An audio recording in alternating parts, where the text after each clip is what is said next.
Takshashila Gurukul channel में आपका स्वागत है। अगर आपने अभी तक हमारे चैनल को सब्सक्राइब नहीं किया है तो कृपया तुरंत सब्सक्राइब करें, घंटी का बटन दबाएं और अपनी टिप्पणियां और प्रतिक्रियाएं लिखें। अपने दोस्तों के साथ ज्यादा से ज्यादा शेयर करें। हम ऑनलाइन कुंडलिनी राजयोग दीक्षा और 6 महीने में कुंडली सक्रियण प्रदान करते हैं। 4 हिंदू मान्यताएं। विश्वास का अर्थ है ज्ञान, विचार, मत, आस्था। आस्था मन धातु से बना शब्द है जिसका आधा अर्थ ज्ञान है। अतः विश्वास का अर्थ है जो जाना जाता है, जो समझा जाता है।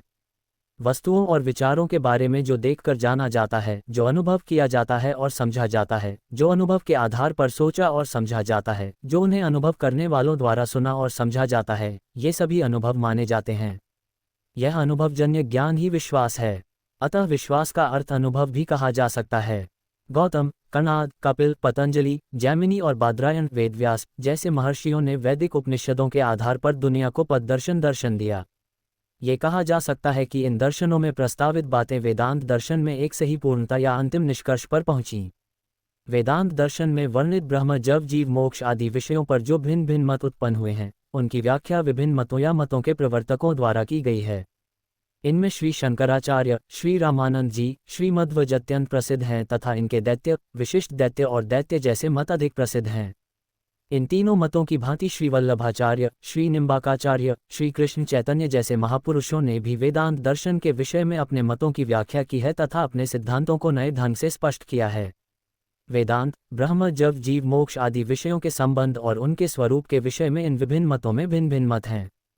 चूंकि ये सभी धर्म वेदांत दर्शन पर आधारित हैं और आत्मज्ञान अथवा आत्मा के मोक्ष के विषय में उचित मार्गदर्शन प्रदान करते हैं, इसलिए इन सभी को अपने अपने संप्रदायों सहित वेदांत कहा जाता है।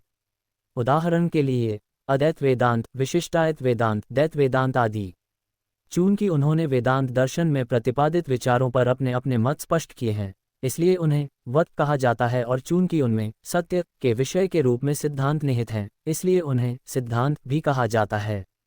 इसलिए इसे अद्वैत सिद्धांत, विशिष्टाद्वैत सिद्धांत, द्वैत सिद्धांत कहने की परंपरा है। अद्वैत समाधि के सिद्धांतों को व्यवस्थित रूप से तैयार करने और प्रतिपादित करने वाले पहले व्यक्ति श्री गौड़वदाचार्य थे। उनके शिष्य श्री गोविंद भगवदाचार्य थे। उनके शिष्य श्री शंकर भगवदाचार्य थे, जो सुप्रसिद्ध अद्वैत वेदांत प्रतिपादाचार्य थे। उन्हें लोकप्रिय रूप से श्री आदि शंकराचार्य, श्री शंकराचार्य कहा जाता है। श्री गौड़वदाचार्य ने मांडुक्य उपनिषद पर अपने सुप्रसिद्ध कारिकों की रचना की, लेकिन उन्होंने अद्वैत सिद्धांत को एक उचित रूप दिया और श्री शंकराचार्य ही थे जिन्होंने ज्ञान, अधिकार, विद्वता सभी कोणों से उपनिषदों, ब्रह्मसूत्रों और भगवद गीता भाष्य की वकालत की और इसे उचित प्रचार, समर्थन और दर्जा दिया। उनका समय लगभग 8वीं शताब्दी पू माना जाता है। श्री शंकराचार्य के प्रस्थानत्रय भाष्य ग्रंथ, विवेक चूड़ामणि, उपदेश सहस्र आदि, नदानंद योगेंद्र का वेदांत सार, धर्मराज अध्वरींद्र की वेदांत परिभाषा, श्री वंदुसूदन सरस्वती की आद्यतासिद्धि आदित वेदांत पर प्रसिद्ध संदर्भ कार्य हैं। जगत गुरु श्री शंकराचार्य द्वारा सिखाए गए अद्वैत वेदांत के सार को संक्षेप में प्रस्तुत करने वाला एक प्रसिद्ध श्लोक इस प्रकार है। श्लोकर्धेन प्रवक्ष्यामि यदुक्रम ग्रंथ कोटिभ्यः। ब्रह्म सत्यम जगन्मथ्या जीवो ब्रह्मानापरः। मैं छंदों में वही कहूँगा जो शास्त्रों में कहा गया है। वह ब्रह्म सत्य है, जगत मिथ्या है, जीव ब्रह्म है, उससे भिन्न कुछ भी नहीं है। अद्वैत का अर्थ है कि कोई राक्षस नहीं है। दैत 2 प्रकार के होते हैं। उस राक्षस की कोई प्रकृति नहीं होती। जो कुछ भी विद्यमान है वह आत्मा है और आत्मा के बाद कुछ भी नहीं है, चाहे वह आत्मा हो या अनात्मा। अद्वैत का अंतिम कथन यह है कि जो कुछ भी दिखाई देता है वह ब्रह्म है, केवल एक ही है, वही ब्रह्म है, वही एक और केवल है। अद्वैत के अनुयायी 6 सिद्धांतों को स्वीकार करते हैं: प्रत्यक्ष, अनामन, शब्द, उपमान, अर्थपत्ति और अनुपलब्धि। इसलिए अद्वैत को षट्प्रमाणवादी भी कहा जाता है। अद्वैत दर्शन के मुख्य सिद्धांत 8 हैं: 1 ब्रह्म, 2 जगत, 3 माया, 4 ईश्वर, 5 जीव, 6 सृष्टि, 7 संसार बंधन, 8 मोक्ष। ब्रह्म का अर्थ है महान, भव्य और विशाल। ब्रह्म अविनाशी और सर्वोच्च है। ब्रह्म का स्वभाव सत्यम ज्ञानवारा अनंतम है, जो विषय नहीं है समय, स्थान या वस्तुओं में परिवर्तन। ब्रह्म एक और शाश्वत है और शुद्ध बुद्ध है। ये सत्य, ज्ञान और अनंत है। इस संसार में सभी जीवित चीजों का स्रोत ब्रह्म है, जो एकमात्र परम सत्य, शाश्वत परम सत्ता है। सब कुछ ब्रह्म है और केवल वही सत्य है। ब्रह्म सत्य, मन और आनंद का स्वरूप है। जो भूत, भविष्य और वर्तमान में जन्म या मृत्यु के बिना विद्यमान है, वह सत्य है। जो सब कुछ जानता है वह मन है। ये चेतना और ज्ञान का स्वरूप है। ये सुख स्वरूप है, सभी दुखों से मुक्त है और परम प्रेम का पात्र है। ब्रह्म इन 3 रूपों से बना है और तदनुसार ब्रह्म को सच्चिदानंद कहा जाता है। जब हम कहते हैं कि ब्रह्म निराकार और निराकार है, तो इस संसार का क्या अर्थ है? केवल ब्रह्म क्या है और संसार एक ब्रह्म है? इसका उत्तर यह है कि ब्रह्म से भिन्न कुछ भी नहीं है। मिट्टी से उत्पन्न होने वाले, मिट्टी में रहने वाले और मिट्टी में विलीन होने वाले घड़े और बर्तन मिट्टी से भिन्न नहीं हैं। इसी प्रकार सार वही, नाम और रूप भिन्न हैं। इसी प्रकार अद्वैत वेदांत में यह स्पष्ट किया गया है कि जो जगत मिट्टी से उत्पन्न होता है, मिट्टी में रहता है और मिट्टी में ही विलीन हो जाता है, वह ब्रह्म से भिन्न नहीं है। जगत, ब्रह्म निराकार और अव्यक्त नहीं है। अतः परिवर्तन और रूपांतरण से परिपूर्ण ये जगत ब्रह्म से उत्पन्न नहीं हो सकता, इसीलिए इसे अद्वैत वेदांत में ब्रह्म का विवर्त कहा गया है। विवर्त का अर्थ है प्रकट होना, परिवर्तन के रूप में प्रकट होना। जिस प्रकार स्वर्ण आभूषणों में सोना आभूषणों से भिन्न नहीं होता और सोना स्वयं आभूषण के रूप में प्रतीत होता है, उसी प्रकार ब्रह्म ही है और वही सत्य है तथा दृष्टा को जगत के रूप में प्रकट होता है। ब्रह्म के जगत के रूप में प्रकट हुए बिना जगत ब्रह्म से भिन्न नहीं है। उदाहरण के लिए, अंधकार में रस्सी सांप के रूप में दिखाई देती है और हमारे अंदर भय उत्पन्न करती है। लेकिन जब हम प्रकाश में लाते हैं और उसे ठीक से देखते हैं, तो हमें पता चलता है कि यह एक रस्सी है। तब भय भी दूर हो जाता है। रस्सी स्वयं सांप के रूप में दिखाई दी, लेकिन वहां कोई सांप नहीं था। इस प्रकार रस्सी सांप के रूप में दिखाई दी, जो विवर्त। रस्सी को सांप के बिना सांप के रूप में देखा जा सकता है। इसी प्रकार ब्रह्म जगत के रूप में प्रकट होता है, बिना जगत नामक किसी अन्य वस्तु के। रस्सी के सांप के रूप में प्रकट होने का कारण रस्सी के स्वरूप का अज्ञान है, और जब रस्सी सांप के रूप में प्रकट होती है, तब भी रस्सी रस्सी ही रहती है। इसी प्रकार जगत जगत के रूप में दिखाई देने पर भी ब्रह्म ही रहता है। जब रस्सी का वास्तविक ज्ञान प्रकाश के माध्यम से होता है, तो सांप अदृश्य हो जाता है। इसी प्रकार जब ज्ञान के माध्यम से ब्रह्म का साक्षात्कार होता है, जब ब्रह्म के वास्तविक स्वरूप का ज्ञान हो जाता है, तो दृश्य जगत का अस्तित्व नहीं रहता और सब कुछ ब्रह्म के रूप में अनुभव होता है। सर्वम खल्विदं ब्रह्म। तो जगत के रूप में प्रकट होने वाले ब्रह्म का ये रूप कैसे घटित होता है? आदित्य वेदांत इसे अध्यास का कारण बताकर समझाता है। अध्यास शब्द 2 शब्दों अधि और अस का मेल है। अधि का अर्थ है ऊपर, अस का अर्थ है रखना, गुणगान करना। अध्यास का अर्थ है ये जानना कि जो वस्तु वास्तव में नहीं है, वह है। अध्यास एक वस्तु को दूसरी वस्तु समझने की गलत समझ है। गलत समझ उस प्रकृति की कल्पना करने से उत्पन्न होती है जो है, पदार्थ में नहीं है। इस गलत विचार को अध्यास कहते हैं। संक्षेप में, अध्यास वह समझ है कि एकमात्र सत्य वस्तु ब्रह्म जो विद्यमान है, इस जगत, जीवन और अन्य वस्तुओं के रूप में भिन्न रूप से प्रकट होती है। यदि ब्रह्म के जगत, जीवन आदि के रूप में प्रकट होने का कारण भिन्नता है और यदि अध्ययन ही भिन्नता का कारण है, तो अभ्यास का क्या कारण है? अध्यात्म वेदांत कहता है कि माया इसका कारण है। माया का अर्थ है वह जो उस चीज को विद्यमान रूप में दर्शाती है जो नहीं है। माया ब्रह्म में निहित अवर्णनीय शक्ति है, लेकिन माया ब्रह्म से भिन्न कोई दूसरी शक्ति नहीं है। जैसे दूध और श्वेत रंग, अग्नि और उसकी दाहक शक्ति एक दूसरे से भिन्न नहीं है और उन्हें अलग नहीं किया जा सकता, उसी प्रकार ब्रह्म और माया भिन्न नहीं है और उन्हें अलग नहीं किया जा सकता। जब आप पूछते हैं कि क्या समुद्र में लहरें हैं, तो आपको कहना होगा कि हैं। जब आप पूछते हैं कि क्या लहरें समुद्र हैं, तो आपको कहना होगा कि वे नहीं हैं। जैसे माया ब्रह्म नहीं है, लेकिन माया वैसे ही है जैसे रेगिस्तान में मृग तृष्णा दिखाई देती है। जब सच्चा ब्रह्म ज्ञान उत्पन्न होने पर माया का अस्तित्व समाप्त हो जाता है, अतः माया को शाश्वत ब्रह्म की अनिर्वचनीय शक्ति कहा जा सकता है। माया के कारण ही ईश्वर, जीव, जगत और इंद्रियों में भेद उत्पन्न होता है और इन सबके अस्तित्व का बोध होता है। जो कुछ भी विद्यमान है वह एक ब्रह्म है। फिर भी संसार में, हमारे जीवन में दिखाई देने वाली इस प्रकार की विविधता का कारण माया ही है। जब माया का आवरण हट जाता है तो ब्रह्म साक्षात्कार होता है। तब, जैसा कि पिछले उदाहरण में बताया गया है, जो रस्सी सांप के रूप में दिखाई देती थी, वह रस्सी के रूप में दिखाई देती है। इसी प्रकार ये जगत, जीवन, सब कुछ ब्रह्म के रूप में अनुभव में आता है। चूंकि माया अनुभव में आती है, अर्थात माया के प्रभाव से जो जगत दिखाई देता है, इंद्रियों के माध्यम से जो विविध अनुभव प्राप्त होते हैं, ये सभी हमें उपलब्ध होते हैं, इसलिए माया सत प्रतीत होती है। अर्थात माया अस्तित्व में है। इसका अर्थ है सत्य। चूंकि माया ब्रह्म से भिन्न नहीं है, इसलिए इसकी कोई रचना या आरंभ नहीं है।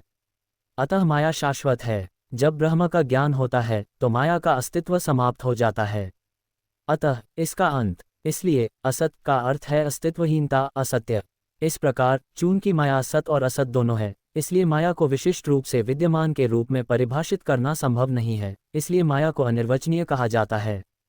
श्री शंकराचार्य माया के बारे में कहते हैं, सन्माप्यसिन्पु भयात्मिका नो भिन्नव्याभिन्नवु भयात्मिका नो संगप्यानंगप्यो भयात्मिका नो महाद्दु ता निर्वचनीय रूपा एक माया न तो अच्छा रूप है, न बुरा रूप, न ही अच्छा रूप, न ब्रह्म से भिन्न, न एक दूसरे से भिन्न, न जैविक, न अजैविक, न जैविक अजैविक, माया सबसे अद्भुत अनिर्वचनीय रूप है। विवेक चूड़ामणि 111। माया की शक्ति प्रकाशन दो प्रकार के होते हैं, वाराणसी और विक्षेपा। इसी प्रकार माया दो प्रकार की होती है। एक माया की परिहार शक्ति, ये वास्तविक वस्तुओं और चीजों के स्थान पर विभिन्न वस्तुओं और चीजों को प्रकट करती है। विद्या माया ईश्वर द्वारा संसार की रचना, जीवों को उत्पन्न करने, संसार में मूर्त रूप में प्रकट होने, धर्म की स्थापना करने और जीवों का उद्धार करने का कारण विद्या माया है। विद्या माया जीव को ईश्वर का चिंतन करने में सहायता करती है, अर्थात माया जो सत्व रज तमोगुण का गुण है, सात्विक शक्ति का काव्य है, इसीलिए इसे केवल सत्व आधारित कहा जाता है। अव्ययमया अज्ञान ही अव्ययमया है। अव्ययमया वह शक्ति है जो जीवों को उनके स्वभाव और कर्तव्यों को भुलाकर संसार के मोह और इंद्रियों के आकर्षण में डाल देती है। यह अशुद्धि का मुख्य कारण है, ये जीवों के लिए संसार का कारण है। ईश्वर माया के कारण जीव द्वारा संसार, जीवन, सुख, दुख आदि सभी का अनुभव किया जाता है। तब जीव अनुभव करता है कि इन सब का एक ही स्वामी है, ईश्वर, और ईश्वर का अर्थ है स्वामी। जब ब्रह्म माया के आवरण से जब ब्रह्म प्रकट होता है, या जब वह गुणों और विशेषताओं के मूर्त रूप में प्रकट होता है, तो उसे ईश्वर कहा जाता है। ईश्वर माया को नियंत्रित करता है और माया ईश्वर के माध्यम से प्रकट होती है। संसार के दृष्टिकोण से ईश्वर की तीन प्रकार की अवस्थाएं होती हैं। वे हैं सृष्टि, स्थिति और प्रलय। यद्यपि समुद्र में सब कुछ जल है, जैसे समुद्र भिन्न है, जल की लहरें भिन्न हैं और लहरें भिन्न हैं, यद्यपि ब्रह्म भिन्न है और ईश्वर भिन्न है, फिर भी वे एक ही हैं। जब माया के प्रभाव का आवरण हट जाता है, जैसे लहरें विशाल सागर को देखती हैं, जीव अनुभव करता है कि ईश्वर ब्रह्म जीवन जगत सब कुछ एक है।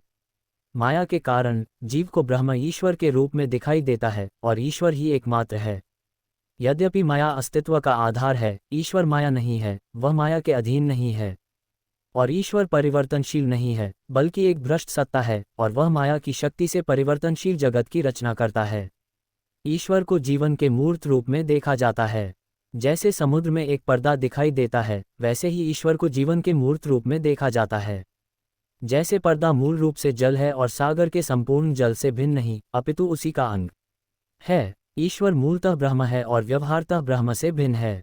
ईश्वर सर्वनियंत्रक, स्वतंत्र, सर्वज्ञ, सर्वशक्तिमान, जगत के रचयिता, जीवों को कर्मफल देने वाले हैं। जीवन यदि ईश्वर माया को देखने वाले और माया को वश में रखते हुए माया के माध्यम से कार्य करने वाले हैं, तो जीवन वह चेतना है जो माया के अधीन है और मैं हूँ तथा मेरा की भावना से युक्त है। अज्ञान के कारण संसार में प्रकट हुए ब्रह्म के स्वरूप को जीवन कहते हैं। दूसरे अर्थ में जीवन स्वयं ब्रह्म है जो शुद्ध और शाश्वत है, किंतु माया के प्रभाव से वही ईश्वर, कर्ता, भोक्ता, भोक्ता तथा सुखदाता जैसे गुणों से युक्त है। यद्यपि आत्मा इस संसार में शरीर रूप में जन्म लेती और मरती है, किंतु जब उसे ब्रह्म का सच्चा ज्ञान प्राप्त होता है तो वह ब्रह्म में विलीन हो जाती है और समुद्र के नमक के साथ एक हो जाती है, अर्थात जैसे नमक से बनी गुड़िया समुद्र में घुलकर एक हो जाती है। समुद्र के नमक के साथ अर्थात स्वयं नमक बन जाता है। जब आत्मा ब्रह्म में विलीन हो जाती है तो वह स्वयं ब्रह्म हो जाती है। ब्रह्म एक अविभाजित चेतना है और उसके एक अंश के रूप में यह आत्मा कैसे अस्तित्व में आई? इस प्रश्न के उत्तर में कि यह आत्मा जो इसका एक अंश है कैसे अस्तित्व में आए, अद्वैत वेदांत कहता है कि जीवन ब्रह्म से अस्तित्व में नहीं आया, अपितु अज्ञान और भ्रम के कारण ब्रह्म स्वयं जीवन रूप में प्रकट होता है। परंतु जब तक आत्मा को मैं, मेरा शरीर, मेरा जीवन, संसार आदि का बोध और अनुभव है, तब तक ये संसार, विद्यमान प्राणी, जीवन, ईश्वर सभी सत्य हैं। इसी प्रकार विद्यमान भेद और विविधताएं भी सत्य हैं। अद्वैत वेदांत में स्पष्ट रूप से कहा गया है कि जीव को इस संसार में रहकर जीवन के बंधनों, दुखों और समस्याओं से मुक्ति पाने का प्रयास करना चाहिए। अद्वैत वेदांत बताता है कि जीव के दृष्टिकोण से 3 सत्य दिखाई देते हैं और उन 3 सत्यों के माध्यम से ही जीवन का आधार, जीवन में ईश्वर और जीवन में आत्म साक्षात्कार के लिए प्राप्त की जाने वाली उपलब्धियों की व्याख्या की गई है। वे 3 सत्य क्या हैं? 2 व्यवहारिक सत्य, 3 पारलौकिक सत्य। 1 प्रतिभासक सत्य, जो क्षणिक, क्षणभंगुर और अल्पकालिक सत्य से बना है, वह प्रतिभासक है। अर्थात जो संसार में थोड़े समय के लिए प्रकट होता है और फिर लुप्त हो जाता है, वह प्रतिभासक सत्य है। ये तथ्य की रस्सी सांप की तरह दिखाई देती है, मोती का खोल चांदी की तरह दिखाई देता है, इन सभी को प्रतिभासक सत्य कहा जाता है। व्यवहारिक सत्य, एक जीवित प्राणी अपने दैनिक जीवन में जो अनुभव करता है, उसे व्यवहारिक सत्य माना जाता है।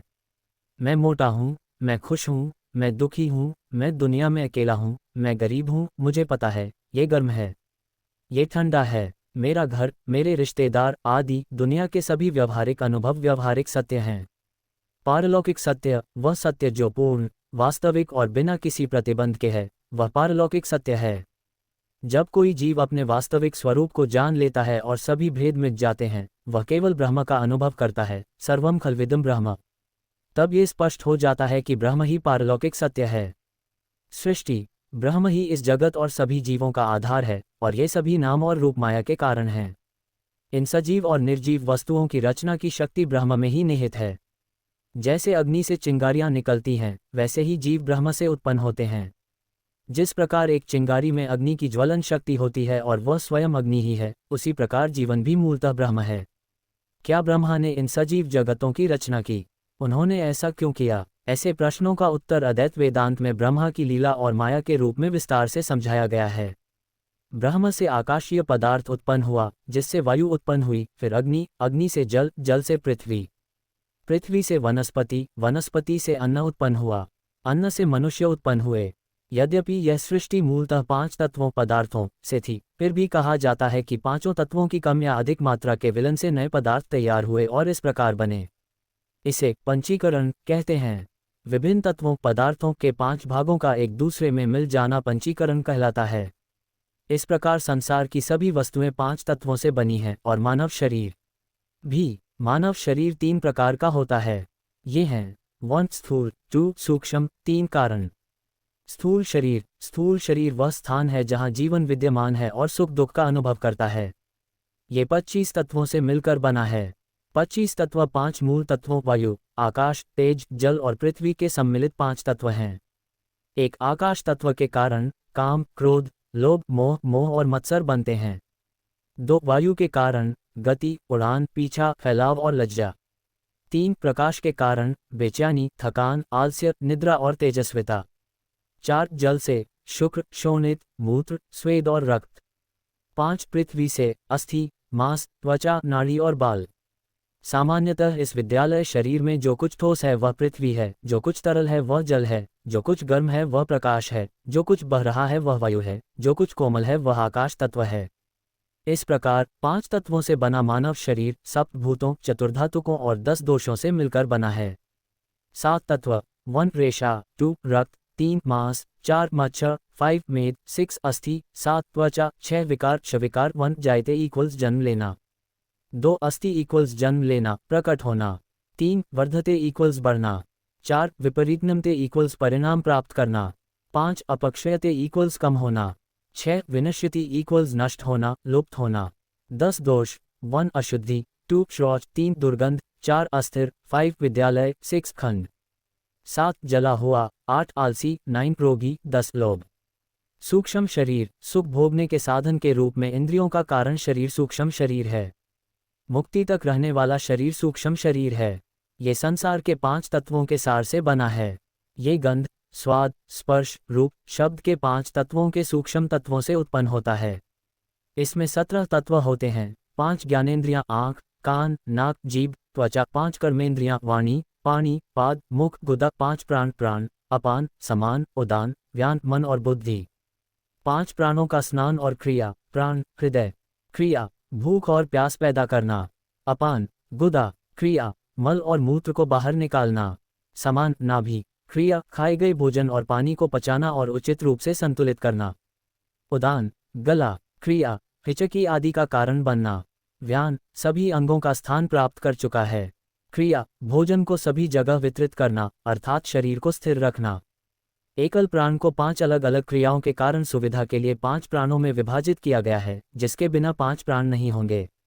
सूक्ष्म शरीर के भीतर जो तत्व ज्ञान का साधन है, उसे अंतर्ज्ञान कहा जाता है।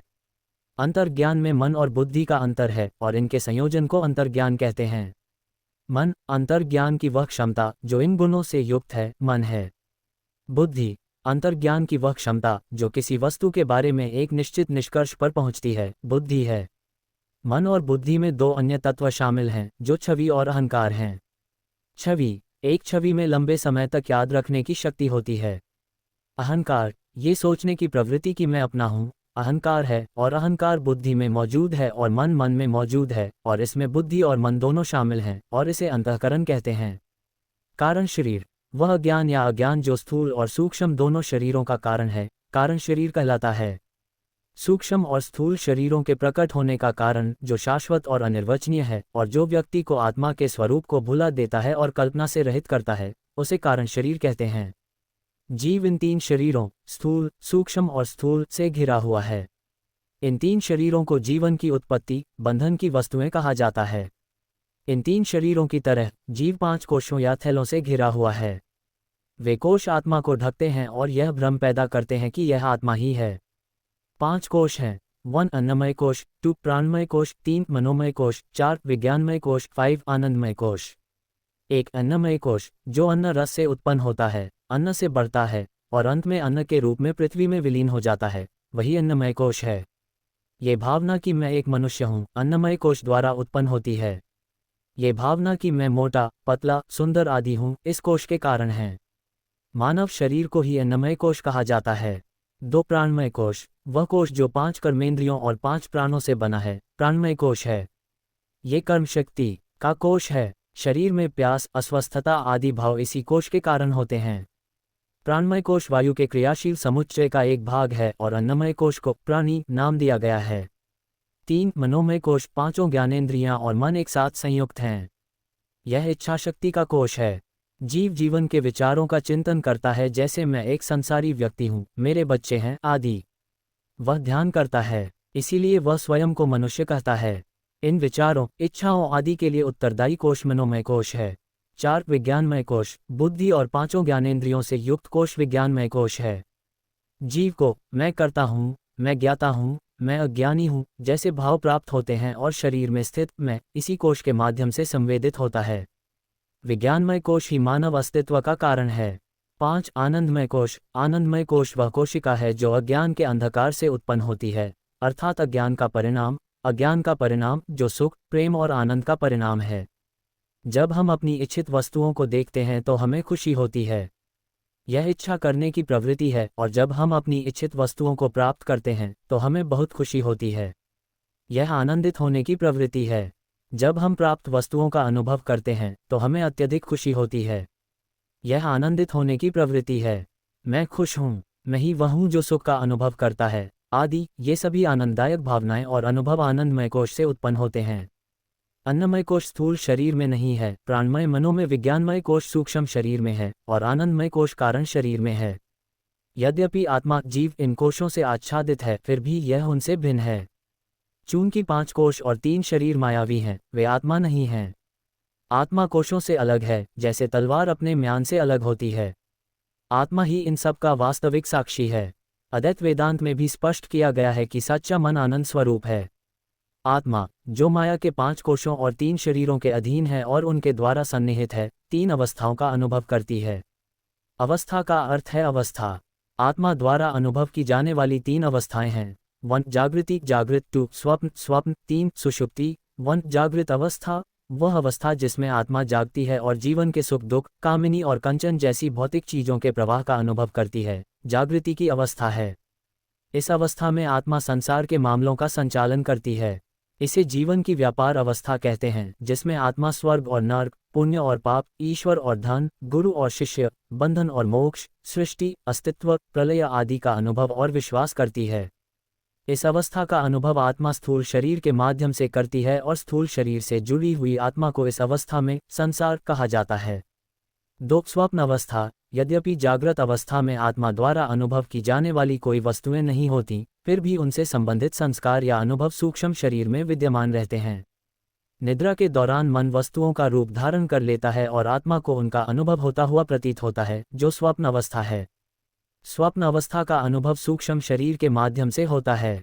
सूक्ष्म शरीर से जुड़ी हुई आत्मा को इस अवस्था में तेजस कहा जाता है। स्वप्न अवस्था में देखे गए दृश्य और होने वाले अनुभव सभी मन के कारण होते हैं और केवल मन के आंतरिक मामले होते हैं, ईश्वर द्वारा निर्मित नहीं होते। स्वप्न अवस्था में स्थूल शरीर विश्राम में होता है और सूक्ष्म शरीर कार्य कर रहा होता है। 3 सुषुप्ति अवस्था। जिस अवस्था से यह स्मृति आती है कि मुझे कुछ भी पता नहीं था, मैं शांति से सोया था, वह सुषुप्ति अवस्था है। इस अवस्था में जागृत और स्वप्न का कोई अनुभव नहीं होता। गहरी नींद को सुषुप्ति अवस्था कह सकते हैं। सुषुप्ति अवस्था में केवल आत्मा का अनुभव होता है। इस अवस्था में आत्मा को प्रज्ञा कहते हैं। आत्मा वास्तव में इन तीनों अवस्थाओं और अवस्थाओं के कार्यों के अधीन नहीं है। आत्मा इन तीनों अवस्थाओं में केवल साक्षी रूप में है। एक अवस्था है जो इन तीनों अवस्थाओं से परे है। इसी तुर्य सुषुप्ति और अवस्था में यद्यपि जीवन जगत आदि का कोई अनुभव नहीं होता, फिर भी वह सूक्ष्म बीज रूप में इनमें विद्यमान रहती है और सुषुप्ति अवस्था समाप्त होने पर वह जागृत और स्वप्न में होती है। वे पुनः प्रकट होते हैं। केवल तुरीय अवस्था में ही इस बीज रूप में सभी अनुभव भुने हुए बीजों के समान होते हैं जो फल नहीं दे सकते। जागृत अवस्था नहीं होती और स्वप्न और सुषुप्ति के अनुभवों के बीज, जो कि अस्तित्व की अवस्था है, आत्मज्ञान की अग्नि में भुन जाते हैं। तुरीय अवस्था में विषय और विषय नहीं होते, परिवर्तन नहीं होते और आत्मा परमात्मा के साथ एक हो जाती है। तुरीय अवस्था ब्रह्मानंद की अवस्था है, जो कि अस्तित्व की अवस्था है। सुषुप्ति में यदि अंतःकरण सुषुप्ति के सूक्ष्म बीज रूप में है और क्रियाशील नहीं है, तो वह तुरीय अवस्था में नहीं रहता। आसुरी भावनाओं से रहित, शुद्ध और परिपूर्ण अवस्था ही तुरीय अवस्था है। वह अवस्था जिसमें जागृत, स्वप्न और सुषुप्ति की तीनों अवस्थाएं अनुपस्थित होती हैं, तुरीय अवस्था है और इसे तीनों अवस्थाओं के दृष्टिकोण से ही तुरीय चतुर्थ अवस्था कहा जाता है। संसार, जब तक आत्मज्ञान प्राप्त नहीं हो जाता, अज्ञानता के कारण जीवन जन्म, मृत्यु और पुनर्जन्म या अस्तित्व के चक्र में एक के बाद एक अनुभव करता है। संसार की तुलना एक वृक्ष से और जीवन की तुलना एक पक्षी से करते हुए आचार्य श्री शंकराचार्य ने अद्वैत वेदांत में कहा है, बीज पृथ्वी की मिट्टी है, शरीर आत्मा है, आत्मा आत्मा है।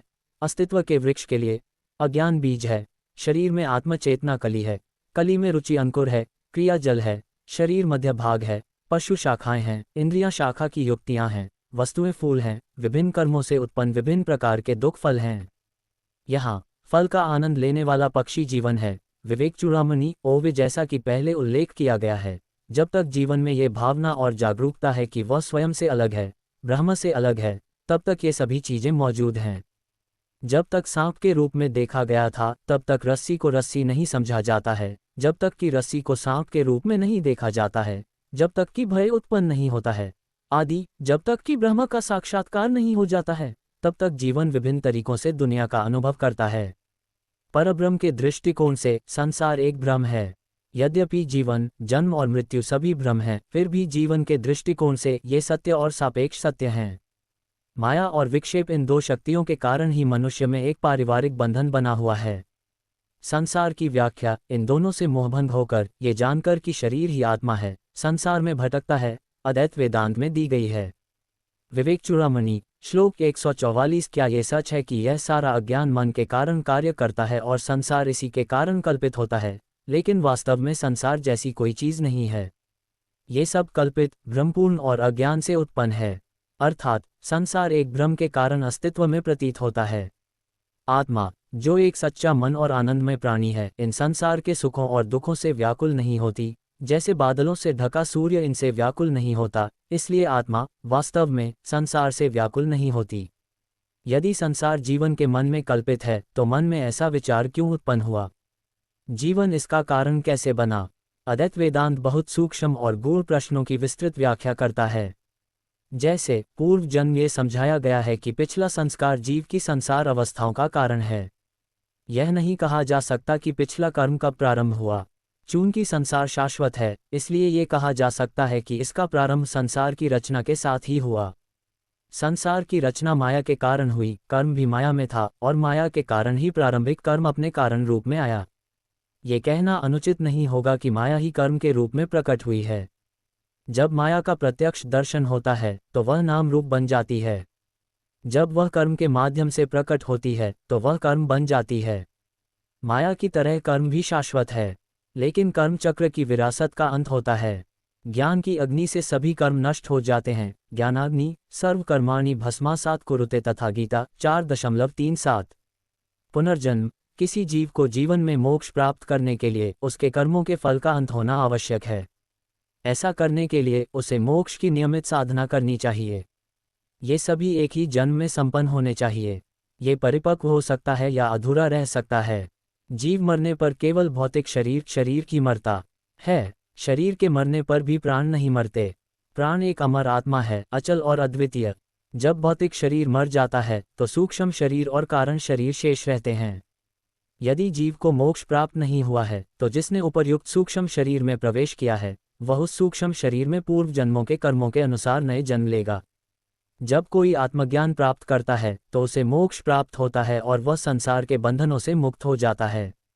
अद्वैत वेदांत में जीवन, कर्म, परलोक आदि की विस्तृत व्याख्या दी गई है। मोक्ष दो प्रकार का होता है। 1 जीवन से मुक्ति, 2 शरीर से मुक्ति जब तक जीव शरीर में रहा है। आत्मा की मुक्ति ब्रह्मज्ञान प्राप्त करके संसार के सभी सुखों और दुखों से मुक्त होना, सदैव ब्रह्म के प्रति समर्पित रहना और ब्रह्म के आनंद में रहना है। जिसने आत्मा की मुक्ति प्राप्त कर ली है वही मोक्ष है। आत्मा का स्वरूप और वह कैसी है इसका अद्वैत वेदांत में विस्तार से वर्णन किया गया है। आत्मा की मुक्ति के लक्षणों का विस्तृत वर्णन इस प्रकार है। आत्मा की मुक्ति वह है जिसने संसार की सभी चिंताओं को खो दिया है। यद्यपि उसके अंग हैं, वह ऐसा है जैसे कि वह अंगहीन हो। यद्यपि उसका एक रूप है, वह ऐसा है जैसे कि वह निराकार हो। यद्यपि उसका शरीर छाया की तरह उसका अनुसरण करता है। आत्मा की मुक्ति में मैं या मेरा की भावना नहीं होती है। न केवल जो खो गया है उसे याद न रखना, भविष्य में क्या होगा इसके बारे में न सोचना, जो अभी आ रहा है उसके प्रति उदासीन होना, बल्कि इस दुनिया में हर जगह समान होना, जो कि दोषों से भरा है और स्वभाव से अजीब है, आत्मा की मुक्ति की विशेषताएं हैं।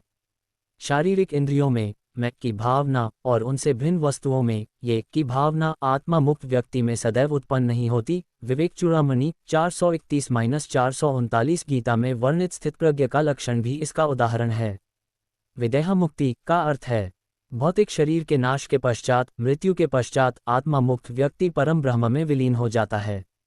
शरीर से मुक्ति प्राप्त करने के पश्चात शरीर के अंत तक केवल शरीर से मुक्ति का समय ही शेष रह जाता है, जब पूर्व निर्धारित भोग समाप्त हो जाते हैं और शरीर के अंत के पश्चात शरीर से मुक्ति स्वयं ही प्राप्त हो जाती है।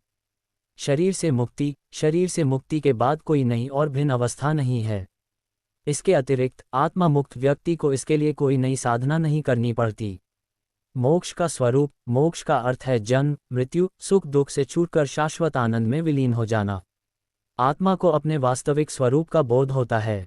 मोक्ष की अवधारणा को आदित्य वेदांत में विस्तार से समझाया गया है, जिसमें कहा गया है कि व्यक्ति स्वयं के आनंद में लीन हो जाता है। मोक्ष को कैवल्य और मुक्ति नामों से भी जाना जाता है। मोक्ष का अर्थ यह नहीं है कि आत्मा कोई नई अवस्था प्राप्त करती है या बनाती है। आत्मा वास्तव में मुक्त है और हमेशा बंधन से मुक्त रहती है। लेकिन मोक्ष का मार्ग आत्मा का बंधन से मुक्त होना है, जो बंधन के अधीन है। आत्मा 3 शरीरों, 5 इंद्रियों और 3 अवस्थाओं से परे स्वयं को जानती है और अपने आनंद को प्राप्त करती है। इसे प्राप्त करने के लिए आत्मा को ईश्वर की आराधना करनी चाहिए। ईश्वर की कृपा से अज्ञान का नाश होता है। ज्ञान से अज्ञान का बंधन समाप्त होता है और ज्ञान की प्राप्ति मोक्ष का साधन है। ज्ञान प्राप्त करने के लिए आत्मा को अच्छे कर्मों, अच्छे चरित्र और अच्छी भक्ति में संलग्न होना चाहिए। कर्म और भक्ति के माध्यम से अज्ञान शुद्ध होता है और ज्ञान प्राप्त होता है और अज्ञान का अभाव होता है। आत्मज्ञान का अनुभव करने से ही मुक्ति मिलती है। इस प्रकार अद्वैत वेदांत, जो कहता है कि व्यक्ति को मोक्ष प्राप्त करने के लिए साधना करनी चाहिए, बहुत विस्तार से समझाता है कि साधना के लिए साधक में क्या योग्यता होनी चाहिए। साधना की प्रक्रिया क्या है। अद्वैत वेदांत में बहुत विस्तार से कहा गया है कि आत्मज्ञान का अधिकारी वह है जिसने साधना चतुष्टय नामक 4 तत्वों का ठीक से पालन किया है और उनके फल को प्राप्त करने की शक्ति रखता है। साधना चतुष्टय का अर्थ है साधना के 4 तत्व। इन 4 तत्वों को ठीक से लागू करने पर ही साधक आत्मज्ञान प्राप्त करने का पात्र बनता है। साधना चतुष्टय के 4 तत्वों को ठीक से लागू करने के बाद साधक को 3 और तत्वों के साथ साधना करनी होती है। सुविधा के लिए इन्हें साधना सूत्र त्रय कहने का प्रचलन है। 4 साधन हैं। 1 नित्य और शाश्वत का ज्ञान विवेक, 2 समता वैराग्य, 3 समाधि का धन, 4 मुमुक्षुत्व, 1 बुद्धि। संसार और दृश्यमान पदार्थों में नित्य और शाश्वत क्या है? सत्य क्या है? अनित्य, असत्य और नित्य क्या है? बुद्धि सही ढंग से जांचना और जानना है। नित्य का अर्थ है जो सत्य और शाश्वत है और वह अविनाशी परम सत्ता ब्रह्म है। ये जानना कि केवल ब्रह्म ही सत्य है, बाकी सब अनित्य और असत्य है। नित्य और शाश्वत का ज्ञान है और नित्य और शाश्वत पदार्थों का ज्ञान वैराग्य के उदय में सहायता करता है। 2 वैराग्य, इस संसार, स्वर्ग और अन्य लोकों को अनित्य और व्यर्थ जानकर सभी सुखों और इच्छाओं का त्याग करना वैराग्य कहलाता है। इसे वैराग्य कहते हैं। 3 समाधिप्ति संपत्ति, साम, दम, उपरति, तितिक्षा, श्रद्धा, समाधान, इन 6 गुणों को शतसंपत्तु कहते हैं। साम, मन को विषयों से विमुख करना, अर्थात मन को विषयों में प्रवृत्त होने से रोकना साम है और इच्छाओं का त्याग साम है। दाम, शरीर की इंद्रियों के कार्यों को नियंत्रित करने की क्रिया को दादु कहते हैं। दूसरे शब्दों में, इंद्रियों के स्वभाव के गुणों का पालन करना और उन्हें नियंत्रण में रखना ताकि वे बाहरी विषयों की ओर प्रवाहित न हो, दम कहा जा सकता है। उपरति, वस्तुओं से हटने की क्रिया को उपरति कहते हैं। उपरति सभी प्रकार के बाहरी मामलों जैसे ध्वनि और स्पर्श की चिंता किए बिना स्वयं के बारे में आत्मनिरीक्षण करना है। कुछ लोग ये भी मानते हैं कि उपरति संन्यास है। तितिक्षा, जीवन में सर्दी और गर्मी, सुख और दुख और मान और अपमान के अनुभवों को सहन करना श्राद्धक कहलाता है। श्रद्धा, वेदों और गुरु की शिक्षाओं में विश्वास रखने को श्राद्धक कहा जाता है। मराठी के अलावा स्वयं पर विश्वास रखना भी श्राद्ध का एक तत्व है। सामान्य तौर पर श्रद्धा यह निश्चितता है कि गुरु और वेद जो कुछ भी कहते हैं वह सत्य है। समाधान, गुरु और वेदांत के श्लोकों को प्रेमपूर्वक एक निश्चित छवि और एकाग्रता के साथ सुनना और मन को आत्मचिंतन में डुबो देना, ये शांति हैं। सामान्य तौर पर यह कहा जा सकता है कि गुरु और वेदांत के श्लोकों को शुद्ध मन और आत्मचिंतन से सुनना शांति है। 4 मुमुक्षुत्व, मुमुक्षुत्व जन्म और मृत्यु के दुखों से मुक्त होने और शाश्वत सुख का अनुभव करने की प्रबल इच्छा है। इनमें से पहला साधना का कारण है और दूसरा बाद के लोगों का कारण है। 4 साधनाओं के उचित पालन के बाद अगला कदम जो आकांक्षी को पालन करना चाहिए वह 3 साधनाएं हैं। वे हैं 1 श्रवण, 2 मनन, 3 निदिध्यासन। 1 श्रवण, श्रवण का अर्थ है कान से सुनना। सुनना आध्यात्मिक अर्थ में गुरु और गुरु के देशों के वचनों के माध्यम से वेदांत शब्दों के अर्थ को जानने की प्रक्रिया है। इस स्तर पर साधक को आध्यात्मिक विषयों पर गुरु की शिक्षाओं को सुनना चाहिए। यह मोक्ष से संबंधित मुख्य साधना है। यदि अज्ञान का नाश हो जाता है तो संसार के दुख का मूल कारण भी पूरी तरह से नष्ट हो जाता है। 2 ध्यान, ध्यान गुरु से प्राप्त शिक्षाओं के बारे में उचित तरीके से ज्ञान और समझ के साथ सोचने की प्रक्रिया है। ध्यान करने से, सुनने के माध्यम से प्राप्त शिक्षाएं साधक में दृढ़ हो जाती हैं। 3 निदिध्यासन, सुने और ध्यान किए गए बिंदुओं के बारे में सोचना और किसी अन्य विचार के बिना केवल आत्मा से संबंधित विचारों को अनुभव पर लागू करना निदिध्यासन कहलाता है। जैसे जैसे साधक निदिध्यासन में आगे बढ़ता है, साधक को आत्मा का ज्ञान प्राप्त होता है। इसे अनुभूति कहा जाता है और निदिध्यासन एक उपकरण है जो आत्मा के साक्षात्कार में मदद करता है। साधक वेदों में वर्णित आत्मा के बारे में मुख्य वाक्यों को श्रवण अवस्था के दौरान गुरु से निर्देश के रूप में प्राप्त करता है। इन वाक्यों को महाकाव्य कहा जाता है और इनकी संख्या 4 है। वे हैं 1 प्रज्ञा ब्रह्म, ऋग्वेद ऐत्रेय उपनिषद का महान वचन, 2 अहम ब्रह्मास्मि, यजुर्वेद बृहदारण्यक उपनिषद का महान वचन, 2 तत्त्वमसि, सामवेद छांदोग्य उपनिषद का महान वचन, 4 अयमात्मा ब्रह्म, अथर्ववेद मंडूक उपनिषद का महान वचन। अर्थ 1 प्रज्ञा ब्रह्म इक्वल्स चेतना ही ब्रह्म है, अर्थात जो जीवन ज्ञानस्वरूप और स्वयं प्रकाश है वह ब्रह्म है। 2 अहम ब्रह्मास्मि, 3 तत्त्वमसि, तू वही ब्रह्म है। 4 अयमात्मा ब्रह्म, यह आत्मा ब्रह्म है। महावाक्यों का तात्पर्य यह है कि जब जीव और ब्रह्म के अभेद का अनुभव होता है तो अज्ञान समाप्त हो जाता है। यदि अज्ञान नष्ट हो जाए तो सांसारिक जीवन का दुख जो मूल है पुनर्तः समाप्त हो जाएगा। तब मोक्ष की प्राप्ति होगी। यही मूल का अनुभव है। यही ब्रह्म के आनंद की अवस्था है जो सब कुछ है। यही आत्मा का आनंद है, मूल के आनंद की अमरपूर्ण अवस्था है।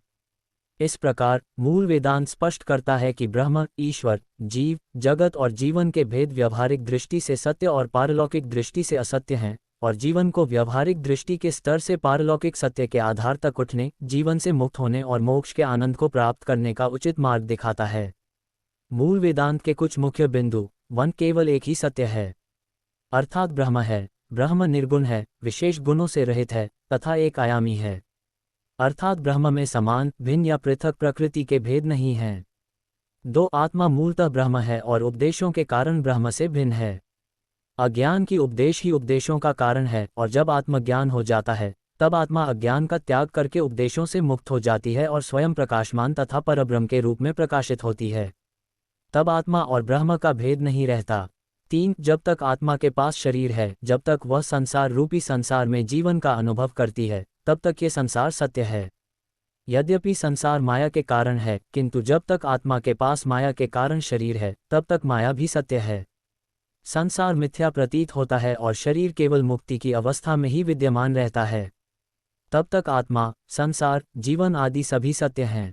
4 परब्रह्म वह है जो माया के द्वारा आत्मा में आकर सृष्टि की परिस्थितियां निर्मित करता है। ईश्वर केवल जीवों के सांसारिक मामलों के दृष्टिकोण से ही सत्य है। आत्मा को मुक्ति प्राप्त करने के लिए ईश्वर की आराधना आवश्यक है। कर्म और भक्ति के माध्यम से उपासना की जानी चाहिए। उपासना, प्रार्थना, गुरु भक्ति, गुरु सेवा, शास्त्रों का अध्ययन, सत्कर्म, पुण्यकर्म आदि का जीवन में अपना स्थान, मान्यता और महत्व है। परंतु ये सभी बाह्य साधन हैं। पूर्वोक्त श्रवण, ध्यान आदि आंतरिक अभ्यास हैं। कर्म और भक्ति से ज्ञान प्राप्त होता है, अतः मुक्ति प्राप्त होती है। 5 जब तक आत्मज्ञान प्राप्त न हो जाए तब तक ये कहना गलत है कि जीवन मिथ्या है, जगत मिथ्या है, या कि सब कुछ ब्रह्म है। धार्मिक अनुष्ठानों, पूजा और उपासना की कोई आवश्यकता नहीं है। इसी प्रकार यह उपेक्षा करना या ये कहना उचित नहीं है कि नैतिकता और जीवन के सिद्धांत अनावश्यक हैं। ऐसा आत्म साक्षात्कार किए बिना कि सब कुछ ब्रह्म है, केवल आत्मा ही है। जब आत्म साक्षात्कार हो जाता है तब सत्य के दर्शन से सभी संशय, वैचारिक कठिनाइयां और दुख सुलझ जाते हैं। सही तरीके से आत्मज्ञान प्राप्त करके इसी एक जीवन में ये जीवन प्राप्त किया जा सकता है। यही जीवन से मुक्ति है। विशिष्ट रूप से अद्वितीय तमत ब्रह्म जीवन जगत है, जिसका अद्वैतामत में प्रतिपादन किया गया था, और इस संबंध के सिद्धांतों को स्वीकार नहीं करता है और अपनी स्वयं की नई स्थिति प्रदान की है। अद्वैत वेदांत की तरह ये धर्म भी प्रस्थानत्रय ग्रंथों को अपने आधार के रूप में अपनाता है। विशिष्टावादतम धर्म के मुख्य आचार्य भगवत श्रीमद् रामानुज हैं। उनका समय 11वीं शताब्दी ईस्वी निर्धारित किया जाता है। उन्होंने तमिलनाडु के प्राचीन भक्ति रत्नों, आठवारा के दिव्य प्रबंध, प्रस्थानत्रय, भागवत और पंचरात्र आगम के आधार पर अपने विशिष्टावादन धर्म का प्रतिपादन किया। उनसे पहले कई आचार्य थे जिन्होंने विशिष्टावादन सिद्धांत का प्रतिपादन किया था। आचार्य श्री रामानुज ने कहा है कि वे टंक, ब्रह्मिण, गुहादेव, भरुचि आदि हैं। पूर्वाचार्यों के बाद आने वाले कुछ आचार्यों में श्रीनाथ मुनि प्रसिद्ध हैं। श्रीनाथ मुनि के बाद श्री रामानुजाचार्य ने इस धर्म का प्रचार किया। विशिष्टाद्वैत के समर्थक पूर्वाचार्यों ने अपने सिद्धांतों को संस्कृत में प्रकाशित किया। बाद में अनेक भक्तों ने अपने जीवन संदेशों के माध्यम से तमिल भाषा में भी इस धर्म के सिद्धांतों का प्रचार किया। वे भक्त और महापुरुष आठवार कहलाए। समय बीतने के साथ विशिष्टाद्वैत की संस्कृत परंपरा और आठवारों की तमिल परंपरा के बीच मतभेद उत्पन्न हो गए। विशिष्टाद्वैत की संस्कृत परंपरा को वडगले संप्रदाय और तमिल परंपरा को तेंगले संप्रदाय के रूप में जाना जाता है। लेकिन इनमें से वडगले संप्रदाय तमिल परंपरा का समान रूप से सम्मान करता है और इसे उभय वेदांत कहा जाता है। श्रीमद् रामानुजाचार्य ने विशिष्ट दैत्य को शुद्ध और ठोस रूप दिया और उसे आत्मा से भर दिया और विशिष्टाद्वैत मत के महान प्रणेता बने। विशिष्ट दैत्य का अर्थ है गुणों से युक्त दैत्य। ब्रह्म, चित और अचित इसके गुण हैं, जो दो के बिना एक हैं। विशिष्ट दैवीय मत का मूल सिद्धांत यह है कि ब्रह्म इन गुणों से बना है और एक ही है। विशिष्ट दैवीय मत में मुख्य सिद्धांत 3 हैं: ब्रह्म, चित और अचित। ब्रह्म का अर्थ है सर्वोच्च सत्ता, ईश्वर, परमात्मा। चित का अर्थ है आत्मा। अचित का अर्थ है निर्जीव पदार्थ। चित और अचित ब्रह्म, ईश्वर के शरीर बन जाते हैं। ब्रह्म, जो इस शरीर से बना है, एक ही है। मन और असत ब्रह्म से भिन्न हैं और उसके अधीन हैं। केवल ब्रह्म ही इन सब से अनन्य है और एक, शाश्वत और सनातन है। इस प्रकार ये धर्म, जो ब्रह्म पर आधारित सिद्धांतों का प्रतिपादन करता है, जो मन और असत से अनन्य है, विशिष्ट दैवीय मत कहलाता है।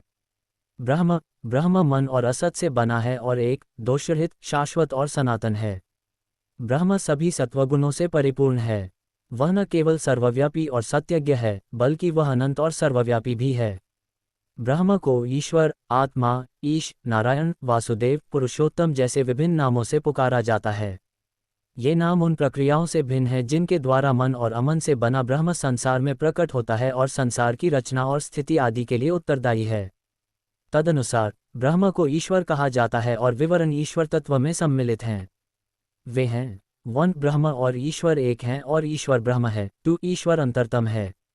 3 ईश्वर सभी कर्मों से परे है, परम पुरुष, पूर्ण है, वो संसार का स्वामी है। ब्रह्म विशेष वस्तुओं से बना है और उसके द्वारा प्रकट इस संसार की 2 अवस्थाएं हैं, स्थूल और सूक्ष्म। यदि स्थूल व्यक्त है तो सूक्ष्म अव्यक्त है। ब्रह्म वह है जो व्यक्त के पीछे है, अर्थात जिसकी स्थूल अवस्था है और जो मन और अमन से भिन्न है। विशेष रूप से ब्रह्म को अधिकतर ईश्वर नाम से ही संबोधित किया जाता है। ईश्वर निराकार और सर्वव्यापी है। जीव और जगत ईश्वर का शरीर हैं और ईश्वर जीवों और जगतों की आत्मा है। परंतु ईश्वर जीव जगत के सुख दुख के प्रभाव से परे है। ईश्वर परब्रह्म और पूर्ण सत्ता है तथा सभी कर्म बंधनों से परे है। यद्यपि ईश्वर का शरीर है, परंतु वह दिव्य और शुभ शरीर है जो प्रकृति की रचना के अधीन नहीं है। ईश्वर की शक्ति श्री या लक्ष्मी है। ईश्वर 6 गुणों से संपन्न है और ईश्वर है। ज्ञान, शक्ति, धन, बल, साहस, तेज, ये 6 गुण हैं। ईश्वर इन 6 गुणों से युक्त है। ईश्वर ईश्वर का स्वरूप है। 5 रूप। ईश्वर एक निष्काम है, परंतु भक्तों की प्रार्थना के अनुसार वे भक्तों के उत्थान के लिए स्वयं को 5 रूपों में संसार में शरीर रूप में प्रकट करते हैं।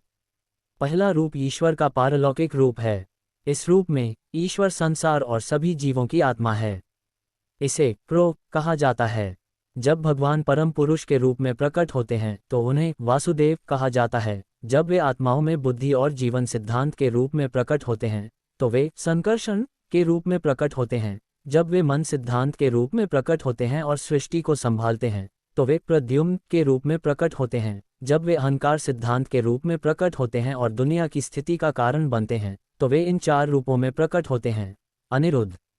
ये भगवान के रूप के 4 आंशिक रूप हैं जिन्हें सामूहिक रूप से व्यूह कहा जाता है।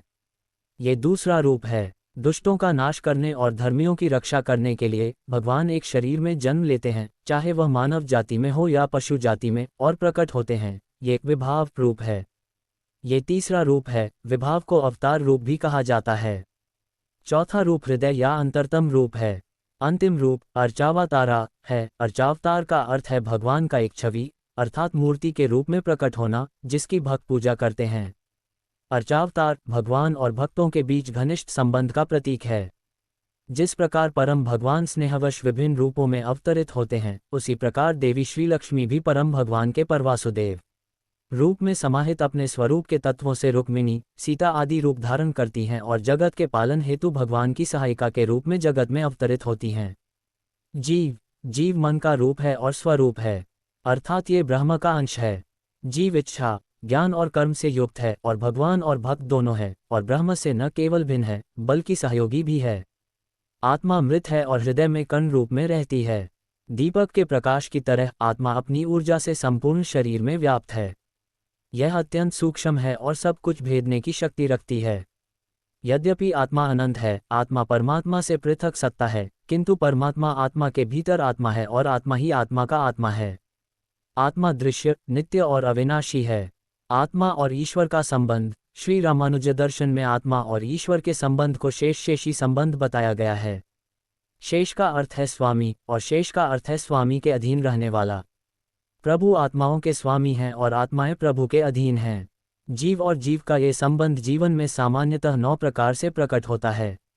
वे हैं 1 पिता पुत्र संबंध, 2 रक्षक रक्षक संबंध, 3 अवशिष्ट संबंध, 4 पति पत्नी संबंध, 5 ज्ञाता ज्ञेय संबंध, 6 स्वप्रभु संबंध, 7 उपास्य विषय संबंध, 8 देह संबंध, 9 भोग संबंध।